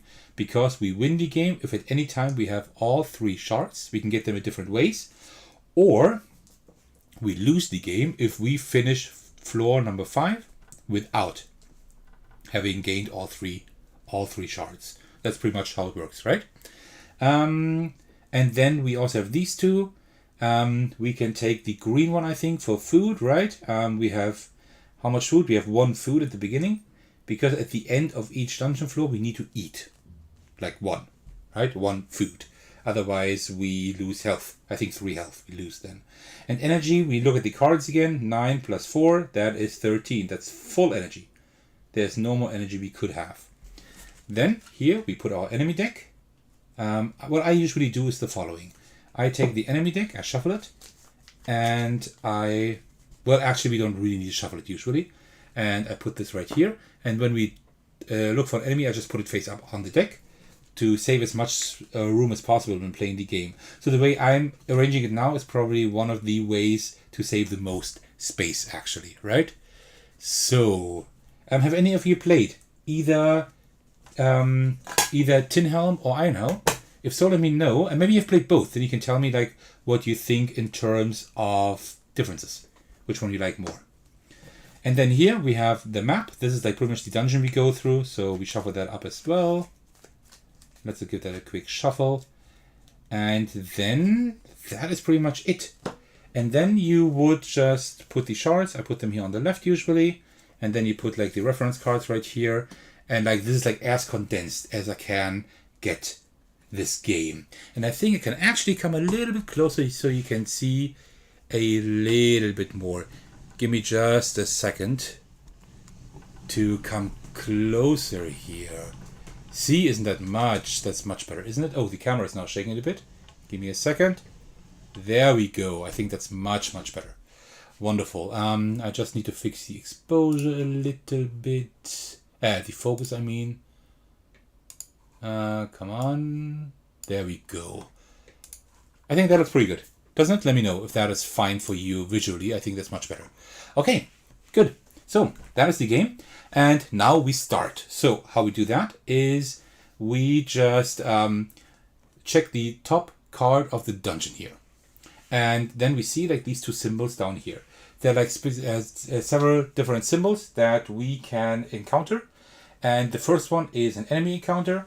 The second one is the campsite. And the campsite is important for us, right? It's not wrong to actually face a few enemies because the enemies can give us favor. And later on we can, you see it here. We can actually encounter the altar later on. And if we have 10 favor at least, then we can get 1 shard. And we need 3 of those, remember? So I think I will actually encounter that. So let us encounter. So if we encounter that, then I put it right here.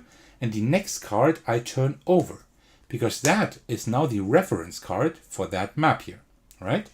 So we see like enemy. We look here. There's the enemy symbol, a wraith. So we take the enemy deck. We find the wraith. There it is. And what I do to save space is I just put it face up on the enemy deck. So I can keep it right there, right? So I don't have to put it anywhere else and use even more space. I think that's like as condensed as you can get the game. If you have any way to make it even more condensed and smaller, let me know. But I think that is, of course you could like squeeze everything together more, but I think like it's okay. You need a little bit of room to breathe here, right? Okay, so the Wraith has 5 health. And unless the enemy card says something else, we always start with combat. The Wraith has 5 health, so we need to deal 5 damage to the Wraith. The Wraith has 1 attack, plus whatever it does with the dice. 0 shields, so we actually only need to deal 5 damage. And we will get 2 favor after the battle. But the most enemies also have a specific ability. The Wraith says you lose 1 favor every time the Wraith successfully hits during combat. Which means we want to defeat it as quickly as possible. But then again, we don't have any favor at the beginning, so who cares? Best at Star Trek, which is a really interesting name, just entered the chat. Good afternoon, Sir Thackers. Happy gaming. Yeah, thank you very much. Welcome to the stream. You missed the first 2 games, but you can watch the video on demand afterwards and check those out. Before that, we played Dragons of Etching and Pocket Aquarium. 2 very good games. And now we are playing Tin Helm by Jason Glover. Oh, I didn't mention the designer. Sorry about that. So, yeah, let's hope that we win here. I think most of the time I win this game, but... Well, now I shouldn't say it, right? Okay, so, and before we roll dice to determine our damage. That is the luck-based aspect here. But before we do that, maybe you can see it here. But the Alchemist has like 3 boxes here, like all of the classes actually have here. And the Alchemist says that if I spend 1, 2, or 3 energy of the 13 I have, I deal 2, 4, or 6 damage just like that. Plus whatever I roll here. And rolling, I will just do a practice roll to show you. Rolling works like this. We roll the dice, and then we subtract the smaller from the larger one, so the gap in between is the damage we deal. So I will deal 4 damage in that example, right? So I definitely want to defeat the Wraith, but I don't want to spend all energy yet. I'm still fine, and there is like going to be a campfire afterwards, so that's fine.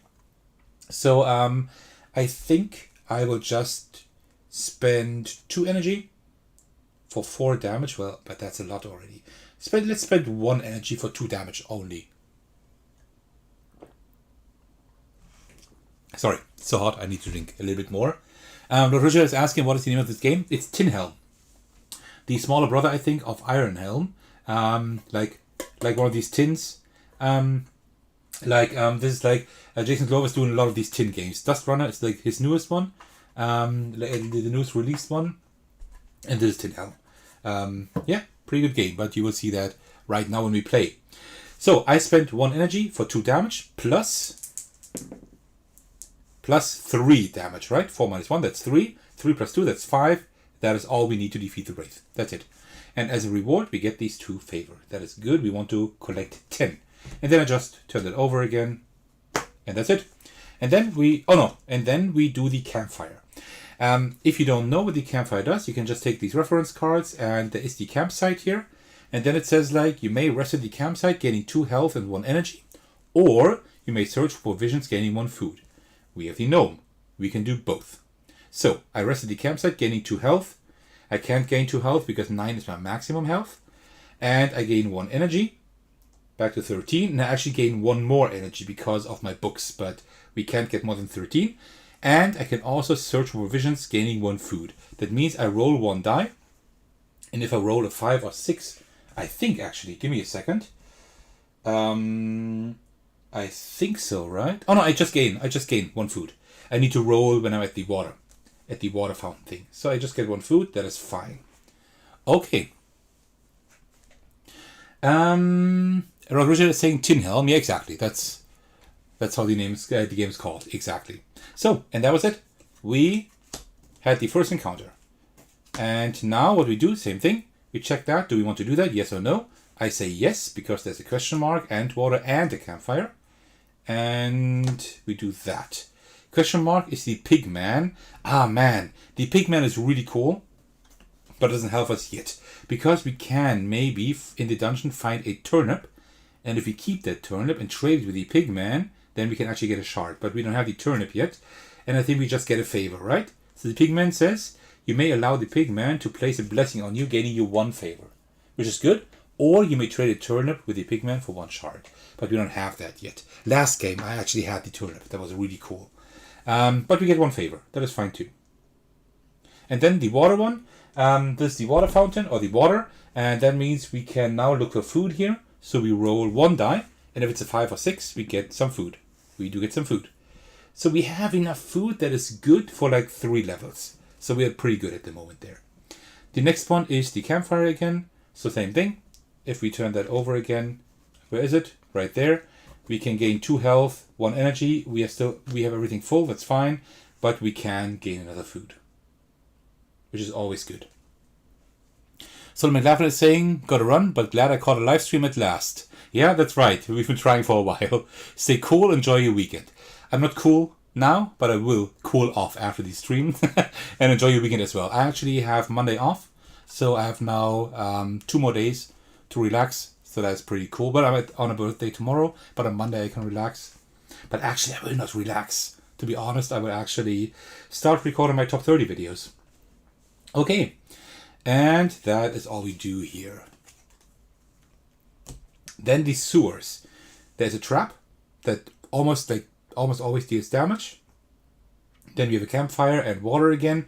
I don't really need campfire and water and stuff at the moment, so I will not do that. So we turn that over as the reference card, and we need to do this one now. That's kind of how it works if you do it the other way around. Let me just refill my drink quickly before I continue. Otherwise, I'm gonna have a few issues here. It's like way too hot. But I'm glad that we get like 3 games in here. That is really cool. So give me a second. All right, much better. So, first we have an enemy, that's the Watcher. Okay, so let's... there's the Watcher already. The Watcher has 4 health. And 1 attack and 1 shield. Will give us 2 favor.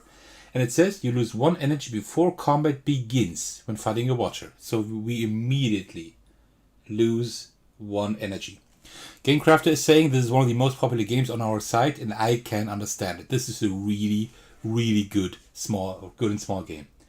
I really enjoy this one.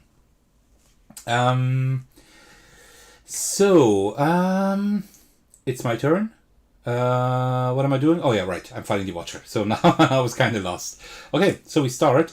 We need to deal 4 damage, but it also has a shield, right? So we need to always deduct 1 point of damage. So we have a lot of energy and we can get energy quite easily. So I will use 2 energy for 4 damage, plus whatever I roll. That is plus 2 damage, so I do 6 damage, minus 1 shield, that's 5 damage, 4 health. So we defeat the Watcher. That is wonderful. And that one, what did it give us? 2 favor. So we get 2 favor right here. Okay, so that was the enemy, and now we find loot with that box. I wanted to say loot box, but these are no loot boxes. These are treasure chests, and we get a gill net. So we can now turn over the loot deck and find the gill net, and that one is really cool. That one says when resolving a location with a water icon, you can roll 3 times instead of 1. Each success gains you 1 food.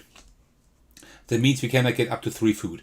Doesn't matter too much for us because we have 4, but it's still a cool item to have in general. Gamecraft is saying if you like this but want more content, try out the big brother called Iron Helm. Yeah, I already talked to you about that. That I really, really want to try Iron Helm sometime because I like this game here, but I think it could use a little bit more content. And of course you could expand it. But I think this is the small thing, if you don't have enough room, but I think the Iron Helm is going to be the one that I will enjoy a lot. I think so, yeah. Even more than this one. Alright, so we are done with our 2 cards here. So let's put this over here. And then trap and question mark. The question marks are specific things that are okay, but I don't really want to walk into a trap. So let's not do that. Well, another trap. So we run into a trap. That costs us 1 energy. Okay. And we find a turnip. We found the turnip. We got it. If we find the pig man, we can't find it like this on this floor anymore, but maybe next floor, then we can actually trade it in. That's cool. I've got the turnip. Sorry for shouting, but I'm really excited right now. That's cool. We got the turnip. Amazing. Okay. And that is that again. All right. Let's continue here. Question mark and campfire. I don't know. Will we do that? I actually would like to fight a few more enemies. Let's not do that. Yes, that's an enemy. Very good. So, let's fight that enemy. That is a Skelepede. Yeah, that one is a little bit nasty.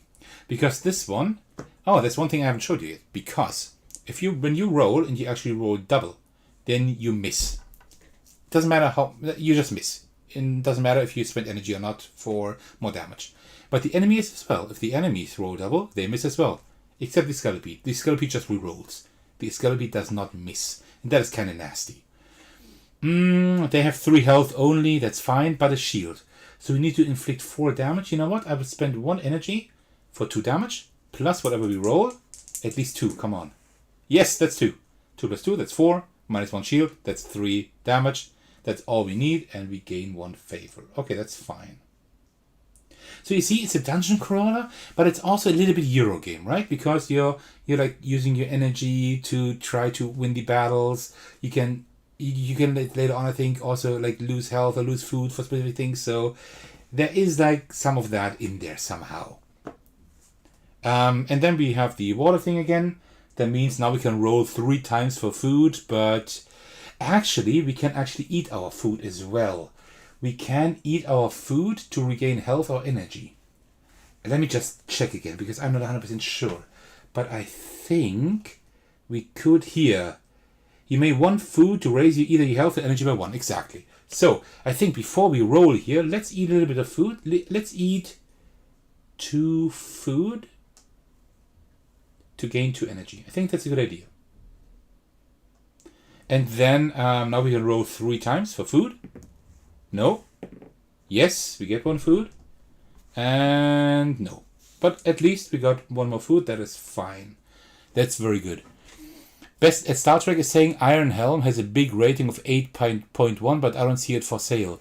Actually, these games are all games you can get on the Game Crafter website. I don't think you can get them anywhere else. Like also here are some other games I have, the Game Crafter games I have. I will also play those in the future. You can get them all on the Game Crafter website. So just put in the Game Crafter in the search engine of your choice, and then you can find the link, find the page there. That's where you will find Iron Helm. Okay, now I forgot what I wanted to do. Oh, I did all of that, and now we continue to the next room. The Dow Garden is saying very quick, simple. Oh, by the way, first of all, welcome. I haven't seen you in chat before, in case you just joined. Very quick, simple, and satisfying dungeon crawler. I had trouble getting into Gloomhaven because of all the admin, rules, overhead, and time commitment. This one hits the table more often. I completely agree. I understand why people like Gloomhaven. I've only played like the original Gloomhaven, I think 2 times, and the Jaws of the Lion 3 or 4 times. So not a whole lot yet. But still, I like the games, but I come back to them very rarely. I don't know when I will finish the campaign. I have no idea. So it's not a bad game, but I like these a little bit more. This a little bit larger, like for an Iron Helm, I think that would be perfect. For me at least. So I know what you mean. There's an enemy in a question mark. I think we will do that. Oh, that would have been a treasure chest. So let's fight the dark rats.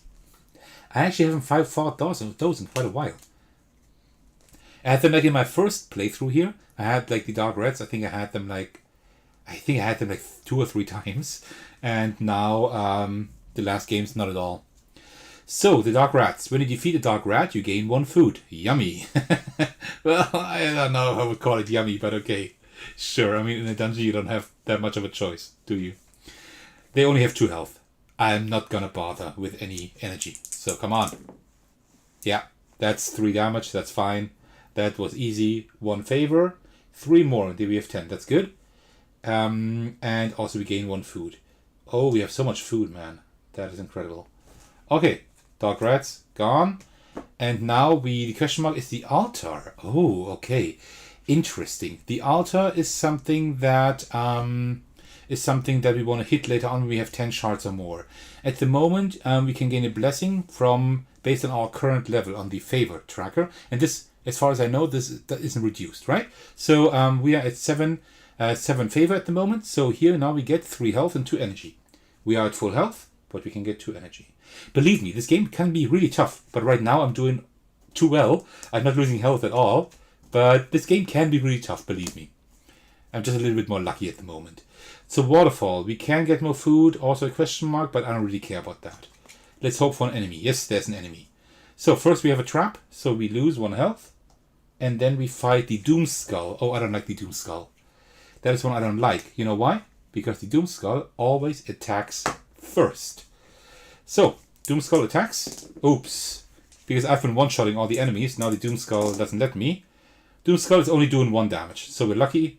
So let's reduce damage at the health by 1. And Morganite is saying there's also promo cards for this game in Gates and a Dust Runner. I play this game pretty regularly at work to keep me entertained while stuck in a phone queue. Yeah, I think we talked about that, right? In the comment sections of some video. I don't know which video it was, but yeah, we talked about that. That is pretty horrible how long you have to wait. Yeah, actually, I do have Dust Runner, and there were promo cards in here. But I don't know which ones. I don't know which ones were the promo cards. I have no idea. I can't tell you. I just put them in here. And Doggarten is saying, don't jinx yourself. Too late, my friend. Too late. I always jinx myself. Okay, so we need to do 4 damage. I will spend 1 energy. That's fine. And deal 2 damage plus whatever we roll here. Come on, at least a 2. Yes, actually, that's 2 plus 2, that's 4. No shield, so the Doom Skull is gone, granting us 1 favor. Wonderful. And that's it. And now we see, oh, the deck here is empty. Well, that means the following. We descend down 1 level. Keep in mind, when we have finished all 5 levels and we have not gained 3 shards yet, we lose. Then we eat 1 food. and then we reshuffle the deck. And that's pretty much like the gameplay loop we have here. Morganite is saying, yep, this and Cursed save my sanity on the daily. Oh, regarding Cursed, I have a pretty interesting story for you. That's a good that he's saying that, because I am quite active on Reddit in the solo board gaming community. I'm not posting, but I'm commenting a lot. Some of you might have seen me there already, because I comment quite a lot, actually. I just don't post because I don't have the time to post on YouTube, Twitter, Instagram, and Reddit. That's just too much at some point. But I just commented on somebody's post today that they play like Cursed a lot, and I said, oh, I'm really interested in that as well. It's on my list as well. And then the creator saw that and replied to me and offered me to send me the print and play for the game so I can cover it on my channel if I want to. I'm not required to do so. Of course I'm not, but very nice. So they actually sent me the print and play files. So I might print them at some time and show them on the channel as well. So that's pretty cool. Looking forward to that. So we have a corridor here, and we have in the corridor we have a trap and a question mark. I don't want the trap, so let's turn that over, and we actually have an enemy. The spy eye. Oh, that's pretty funny. That's like the spider, but like the eye is it's spelled like an eye, like the eye, the body part, right? Because it's like an eye. It's like an eye with like 8 spider legs. It's pretty cool. This is like one of my most favorite names here. Spider. This is pretty cool. Okay, so we fight that one. You lose 1 energy every time the spider successfully hits during combat. 3 health, but no shields. So we can actually hit it without. Let's spend 1 energy. We have so much. So I just need to roll a 1. That is a 5. Okay, I think the spider is history. What am I doing wrong? All right. This is like the...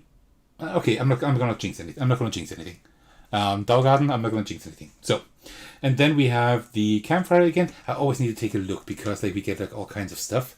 And especially now with our gnome here. So we get 2 health. That is great. We have at full health. We get 1 energy plus another 1 because of my books. So almost everything is full again. And also I can gain 1 food. The gnome is pretty strong in combination with the alchemist. That is a pretty strong combo. Okay. So, what was the last one I played? Something with the gnome as well. And before that, I had the human. Chasm, another enemy. You know what? Let's fight another enemy because I actually need a little bit more favor. That is random. I haven't seen that yet. That means I'll just shuffle the deck and then we just draw a random card. So, let's see. Oh no, not the Doom Skull. I don't like that one at all. But, okay, well, that's what we will have to deal with. Attacks first. Okay. Morgan is saying, excellent, this is such a small and friendly community. Yes, you're right. Dalgarden is saying, love his puns. Yeah, there are some really cool puns in here. That is true. We need a promo card of a Cyclops with mind control powers named Cyclops. Yes! Yes! Jason, did you hear that? Jason Glover? Put that in the next expansion, please. that is amazing. That is amazing. That's 10 points for Dalgarden for me. I don't know yet what you can do with these points, but just collect them. Alright, so that is a 4. So, what? Oh, okay. They deal 4 damage. Okay, we only have 5 health left. Okay, we need to defeat that thing. Dalgarden, you're right. I shouldn't have jinxed it. 4 damage we need to... You know what? I'm just going to spend 2 energy and deal 4 damage. That's it. And roll. Yeah, that's 5 damage. That's fine. That's 1 favor. We have 10 favor. That's all we needed. That's wonderful. So... Okay, let's see. That's it, right? Yeah, that's it. Okay, so what I now want to do... Oh, that's the pigman. We missed the pigman. That is pretty bad. You know what? You know what? I'm fine. I have enough. I have the turnip. I have 10 favor. What I think need to do is just chase all the question marks because we need to find the pigman starting next floor, and also we need to find the altar. It was right, and the shrine as well. The shrine just gives us 1 shard straight, And the altar gives us 1 shard as well with like 10 favor or more, which we have. So now we just need to chase question marks. I don't care about anything else anymore. No question mark, so I don't want it. Oh, there's another pigment. I did not know that. That I did not know. Gamecraft is saying, we'll send Surfactors any games in our shop, no need to print and play. That is actually true. It's something I haven't really made public on the channel yet, because we're still like starting the entire thing. But now that you're coming out with that, yeah. So we are actually discussing working together, which means that if there are like games that I find interesting to cover on the channel, or you find interesting, then they can send me those games. And then I can cover them on the channel for you, either in live streams like now, or in like different events, right? Just regular videos, whatever we can do. And GameCraft is also saying if there's something that you would like me to review, let me know, and I'll just reach out to them. I have a list of a lot of GameCrafter games, mainly made by you, because I already asked you like once, like in a pretty big poll, what you would like to see on the channel, and this was one of the games here, right? So let me know. I will definitely make that possible then. We will make it possible with the help of GameCraft, of course. Morgan is saying the Gnome Alchemist combo is pretty overpowered. I seem to have the best luck with that combo. Yeah, that combo is pretty overpowered. I think it's a little bit, I wouldn't say unbalanced, but you know what I mean, right? It's pretty strong. So this is probably like a combination you would suggest to a beginner of the game, or if you just want to have a casual playthrough. I wonder, Daugarden is saying, I wonder if Surfactors has tried out Galdor's Grip, which I believe just made it onto TGC. No, I've heard of it, but I don't know what it is. Daugarden, what is it? Is it like a dungeon crawler as well? Or let me know what that is. If that is interesting, I will definitely check it out. I am interested in pretty much everything. So, as long as it's not a war game. I don't like those too much. Alright, 2 health we lose. We need to eat some food soon. Then we have the campfire again. That is wonderful because the campfire is great. We regain 2 health. We get 2 energy because we have the books. And also we gain 1 food.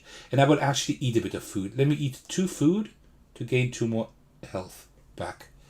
And then we have the water thing. You know what? Let me eat 1 more food. No, actually, yeah, let me eat 1 more food for 1 health. Because I can now roll the die 3 times because of our alchemist. Because of the because of the gillnet, that's what. 1 food? Still 1 food? 1 food, okay, just 1 food, but that's fine. Okay, that was that. Okay, there's a question mark, yes please, I want that. That question mark is, it is the shrine. Yes. You know what that means? That means we gain our first shard, just like that. No strings attached. Look at it. Isn't it beautiful? Our first chart. So let's put that right here. Let's put that right here where our stuff is. And then we also the water thing again. Okay, let's roll 3 times. No food, 1 food. Okay. We are doing well again. Okay, there's another question mark. You know what that means, right? Yes, please. I'm checking all the question marks now. Oh no. Okay, that can also be bad. So we have the Watcher now first. So we lose 1 energy before combat begins. Thank you very much, sir. Not. And then we need to deal 4 damage plus 1 because of that shield. So let me spend 2 energy to deal 4 damage plus 2. So that is 6 damage minus 1 for the shield. That's 5 damage for health. That's fine. That's 2 favor. And the Watcher is gone. But the question mark is Dark Rats, which are here. So we even have more enemy. But if we defeat them, we gain 1 food, so it's not too bad. Just 2 health. I'm not going to spend energy for that. Yeah. That's 4 damage. That's them gone. 1 favor and 1 food. Wonderful. Thank you very much and goodbye. Okay, wonderful. And that's the second to last encounter here. I don't want the Sanctum, so I'm going to turn it over. And here we have a treasure chest. And in the treasure chest it's a Mimic. So not that treasure I was looking for. Mimic right there. I think the Mimic was pretty ugly, I think. That was pretty interesting actually. So it gives us like, if we defeat him, when we defeat a mimic, we gain favor equal to the dungeon level we're on. We're on level 2, so we get 2 favor, so we're at full favor, right? I mean, I don't even know what to do with all that favor. That's one thing I will talk about after we're done with the game. When I like tell you my thoughts, what I think about the game. Okay, so 4 health, but 1 shield.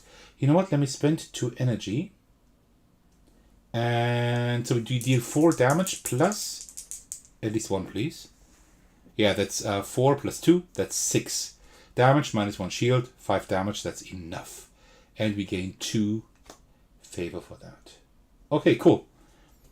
That was that. And you see, there's a question mark in the grotto. So I will definitely take a look at that. So first, the grove. What was the grove again? I didn't have that too often. Oh, that's right. You may search the grove for mushrooms. Each mushroom found equals 1 food. So now we roll 1 die and see how many mushrooms we find.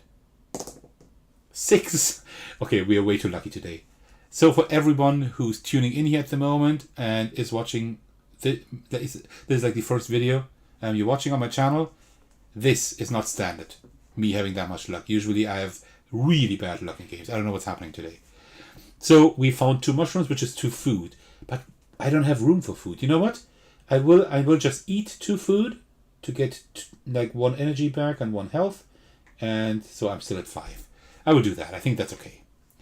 And then I will eat 3 more food to get even more energy, because now I can roll 3 times for food.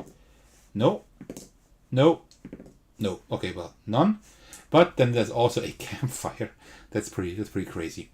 And that means 2 health I can't get, but I can get 2 energy, so we're at full again, and also get another food. Okay, that grotto was pretty crazy. But we still only have 1 shard. We need 2 more, right? So that's pretty bad. Kia Thurain, I hope I pronounced that correctly. Please correct me if I'm wrong. It's saying +1 for Galdos Grip. I am really looking forward to TGC crowd sales. Okay, Galdos Grip seems to be something I need to put on my list. It's something I haven't had on my list yet. I've heard of it, but nobody has suggested it to me yet. So yeah, okay. And Morganite is saying, Sir Thekos is accidentally playing in easy mode. I'm cursed with doubles when I play this game. I played this game today or yesterday? I think today. As a little practice run for today. And I had like a lot of doubles. But yeah, that's the way it is. So, going down 1 level. Okay, we're almost halfway through and we don't have enough shards. And let's shuffle that up. So, we need to find the pigman and the altar or the shrine. And then we're fine. And that was a rhyme. Even a triple rhyme that I did not mean to do. Enemy, I don't care. I want question marks. There is a question mark. So first we lose 2 energy due to that trap. And then we find the Skelepede. Alright, so let's take a look at the Skelepede. Skelepede is also pretty funny. It's such an ugly but funny enemy. Skelepedes do not miss when they attack. Yeah, right. I know. Okay, we need to hit for 3. We need to defeat them with 3 health, but also then they have 1 shield. So, you know, let's spend 1 energy for 2 damage plus... Ha! Morganite, thank you very much. I think you now cursed me. There's the double, so we actually missed. That's it. Now it's the Skelepede's turn, and the Skelepede also rolls a double. Come on. No. 5 damage! No! No. Okay. Different strategy. I will spend 2 energy to deal 4 damage. That means the Skelepede is definitely... No.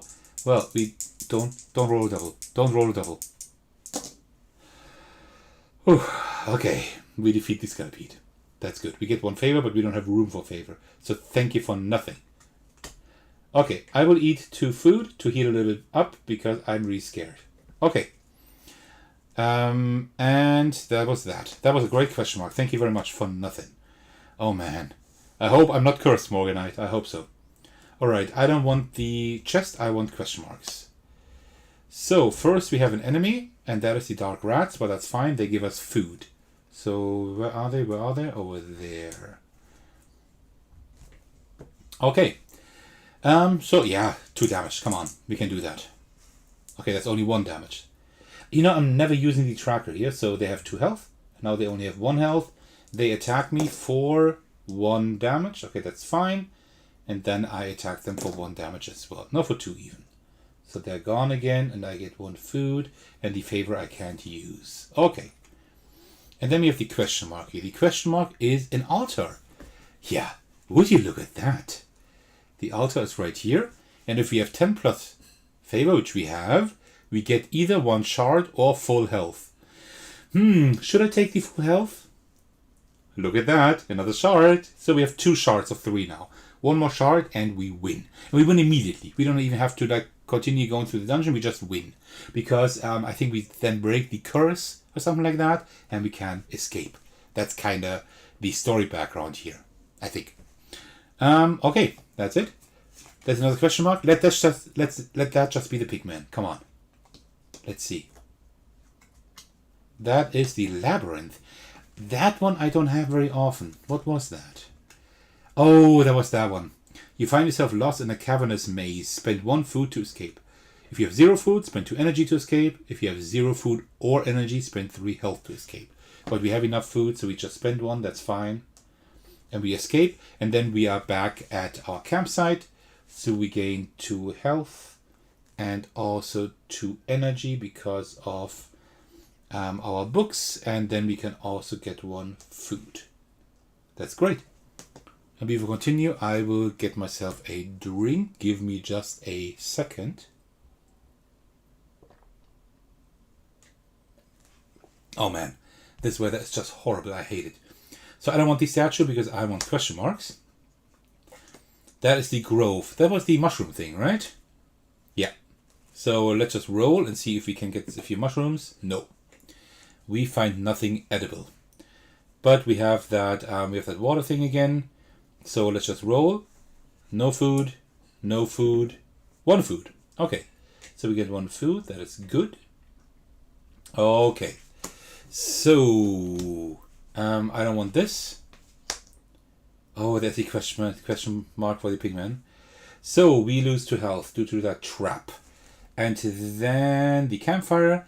Campfire will give us I think it was 2 health and 2 energy, right? And also 1 food. And then we can roll 3 times for the water. You know what? Let me just eat 3 food and get us back to full health and energy. And then roll 3 times for food. No, no, no. Okay, no food, but that is fine. So, I'm not interested in going to the Lost Tomb.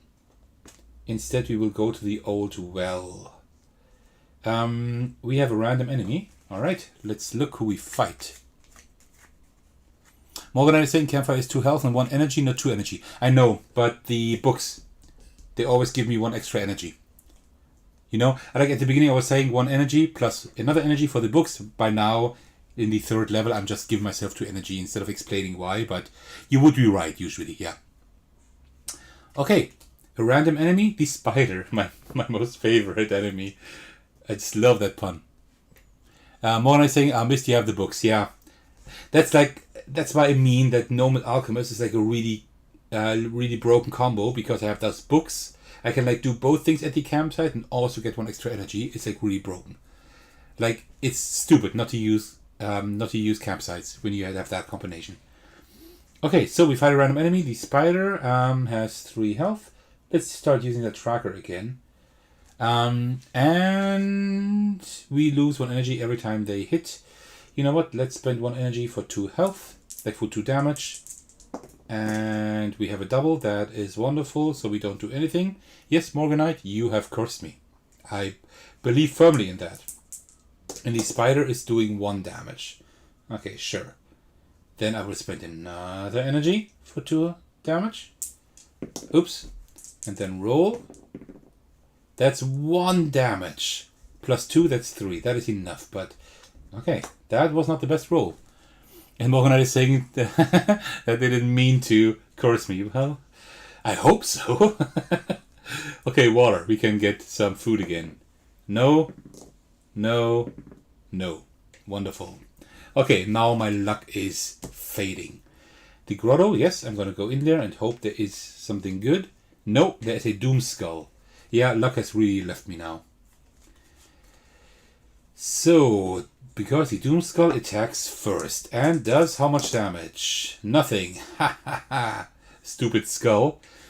I need to do 4 damage. You know what? I spent 1 energy for 2 damage and then I will roll 2 more damage, which I will not. So from 4 health, they still have 1 left. And they attack me back with another double. Well, bad luck for you, I guess. And I will not spend any energy. I just need 1 more health. Come on. Yeah, there we go. That's fine. Good night. I would have gotten so much more favor, but I just can't use it. Alright, water. Let's get 1 food. 1 food, okay? And then the campfire, same thing again. 2 health, but we can only get 1. Then 1 for the 1 energy and 1 for the books. So 2 energy and 1 food because the gnome can do both things at the campsite. Okay, that's it. So we're going down to level number 4. Eating 1 food and we still only have 2 shards. We only have 2 floors left. That is not too great, but let's see. Let's see if we can now make that. Lost Tomb? No, I don't want to explore that. The Sanctum. We lose 2 health because of a trap. And then we fight a random enemy. There is also 1 enemy that gives a shard, I think, if you defeat it, right? Isn't there something? I think so. The Watcher. We lose 1 energy before the fight even starts. I will spend 2 energy for damage. And then do another 2 damage. That is 6 damage minus 1. That's enough to defeat it. Wonderful. So that was that. And now let's just hope for something good. The question mark, yes, I definitely want to explore that. And that is the altar. There's the altar. And it says 10 or more favor, which we have. We gain a shard or full health. Should we take the full health? No, of course not. Look at that shard. There we go. We have all 3 shards. So we actually won the game. We made it. Really, really cool. Yeah, that took us like, how long did it take us? Yeah, I think like around 45 minutes almost. 30 to 45 minutes, I think. Morgan is saying, yes, there is an enemy who gives a shard. Yeah, I thought so. We had so many enemies. Here, the Possessor. We have fought all enemies except the Possessor. And that's the one that lets us gain 1 shard when we defeat them. Just imagine drawing that one several times. But I think there's no card that lets you fight a Possessor. You need to draw it like with the random thing. And that doesn't happen very often. But I think last game, I think I had the Possessor. Yeah, and that is how you play Tin Helm. Let me say a few things about it. Because I really, really enjoy this game. This is really incredible again. Like an incredible design in such a small package. You have a pretty full-fledged dungeon crawler, right? And it works really well with that. It's not really a push your luck mechanism, but it's a mechanism that lets you think like, okay, will I do these 2 things? Because you know what's going to happen. One is going to be an enemy and one is going to be a random event. Most of the time it's something good, but it can also be another enemy, right? So you need to like think, do you want that? If not, then you turn that over and then you take the other thing. But that can be even worse. That's kind of a not directly push your luck mechanism, but it's kind of goes in that direction. I like that a lot. It's a really cool design choice. I enjoy that. Also, I like the art style. It's just this black and white thing, and you only have like these few color spots here, like with the cubes and the shards and everything. That's pretty cool done. I really like that. Oh, Dowgarten is saying, time to put the little one down for a nap. Cheers. Yeah, great to have you here. I hope you will join next stream again, and I'll see you soon on the channel, on my Discord server, on the next stream. Take care and cheers. So I really enjoy that. I like the art style. I like the way it works. Yeah, I like it a lot. There are a few things that I think the game would need. One of them is like maybe an expansion at some point, because it does get a little bit samey over time, because of course, I mean, it's like not many cards, right? And the second thing is that the favor, at some point you can't do anything with the favor anymore. You just gain favor. I think you should be able to maybe use your favor for something. Maybe use it to heal up or something. I don't know. That would be kind of cool. I think, although maybe there is a way to use favor and I have missed it, but I don't think so.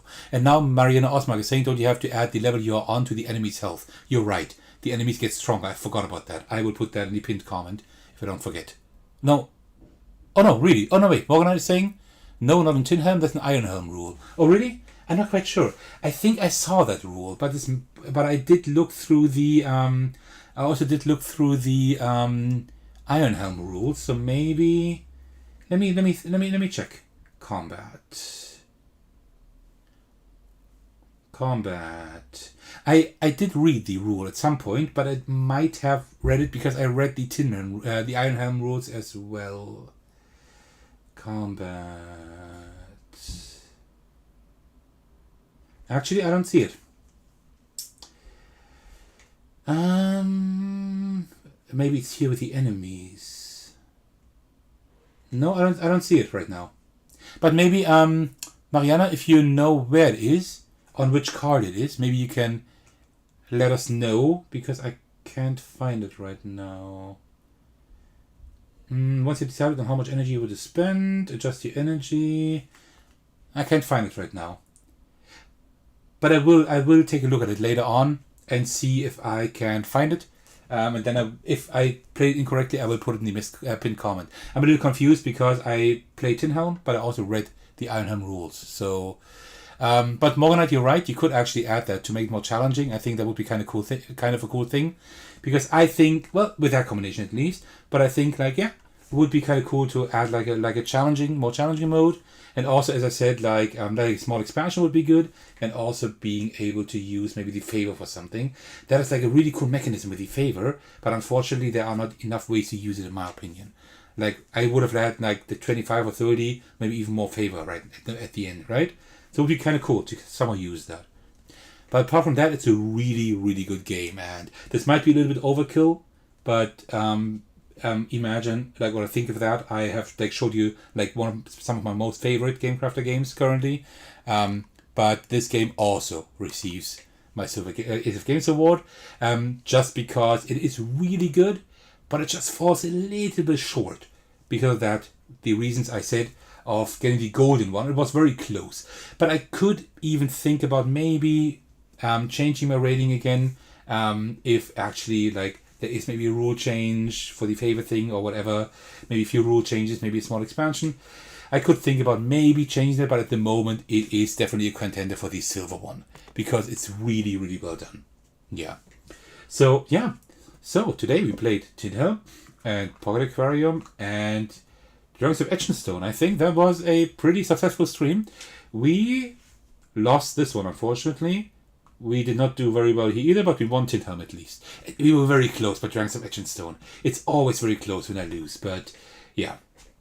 So I really hope you enjoyed this. I think I will cut it off here for now. It's been almost 2.5 hours, and it's really hot in here.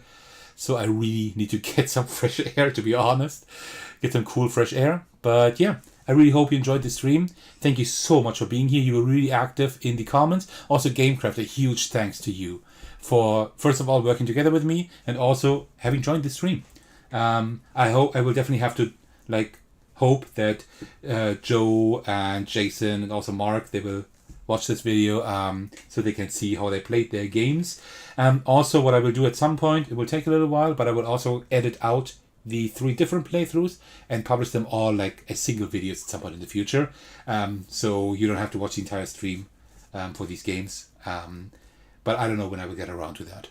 All right. Well, thank you very, very much for being here. Morganite, thank you for the stream, they're saying. Thank you very much for being here as well. Thank you all. And, well, I will see you as usual in the next video, the next live stream, or on my Discord server. All right. Thank you all so much for watching. I will see you very, very soon. Take care, everyone. Bye-bye.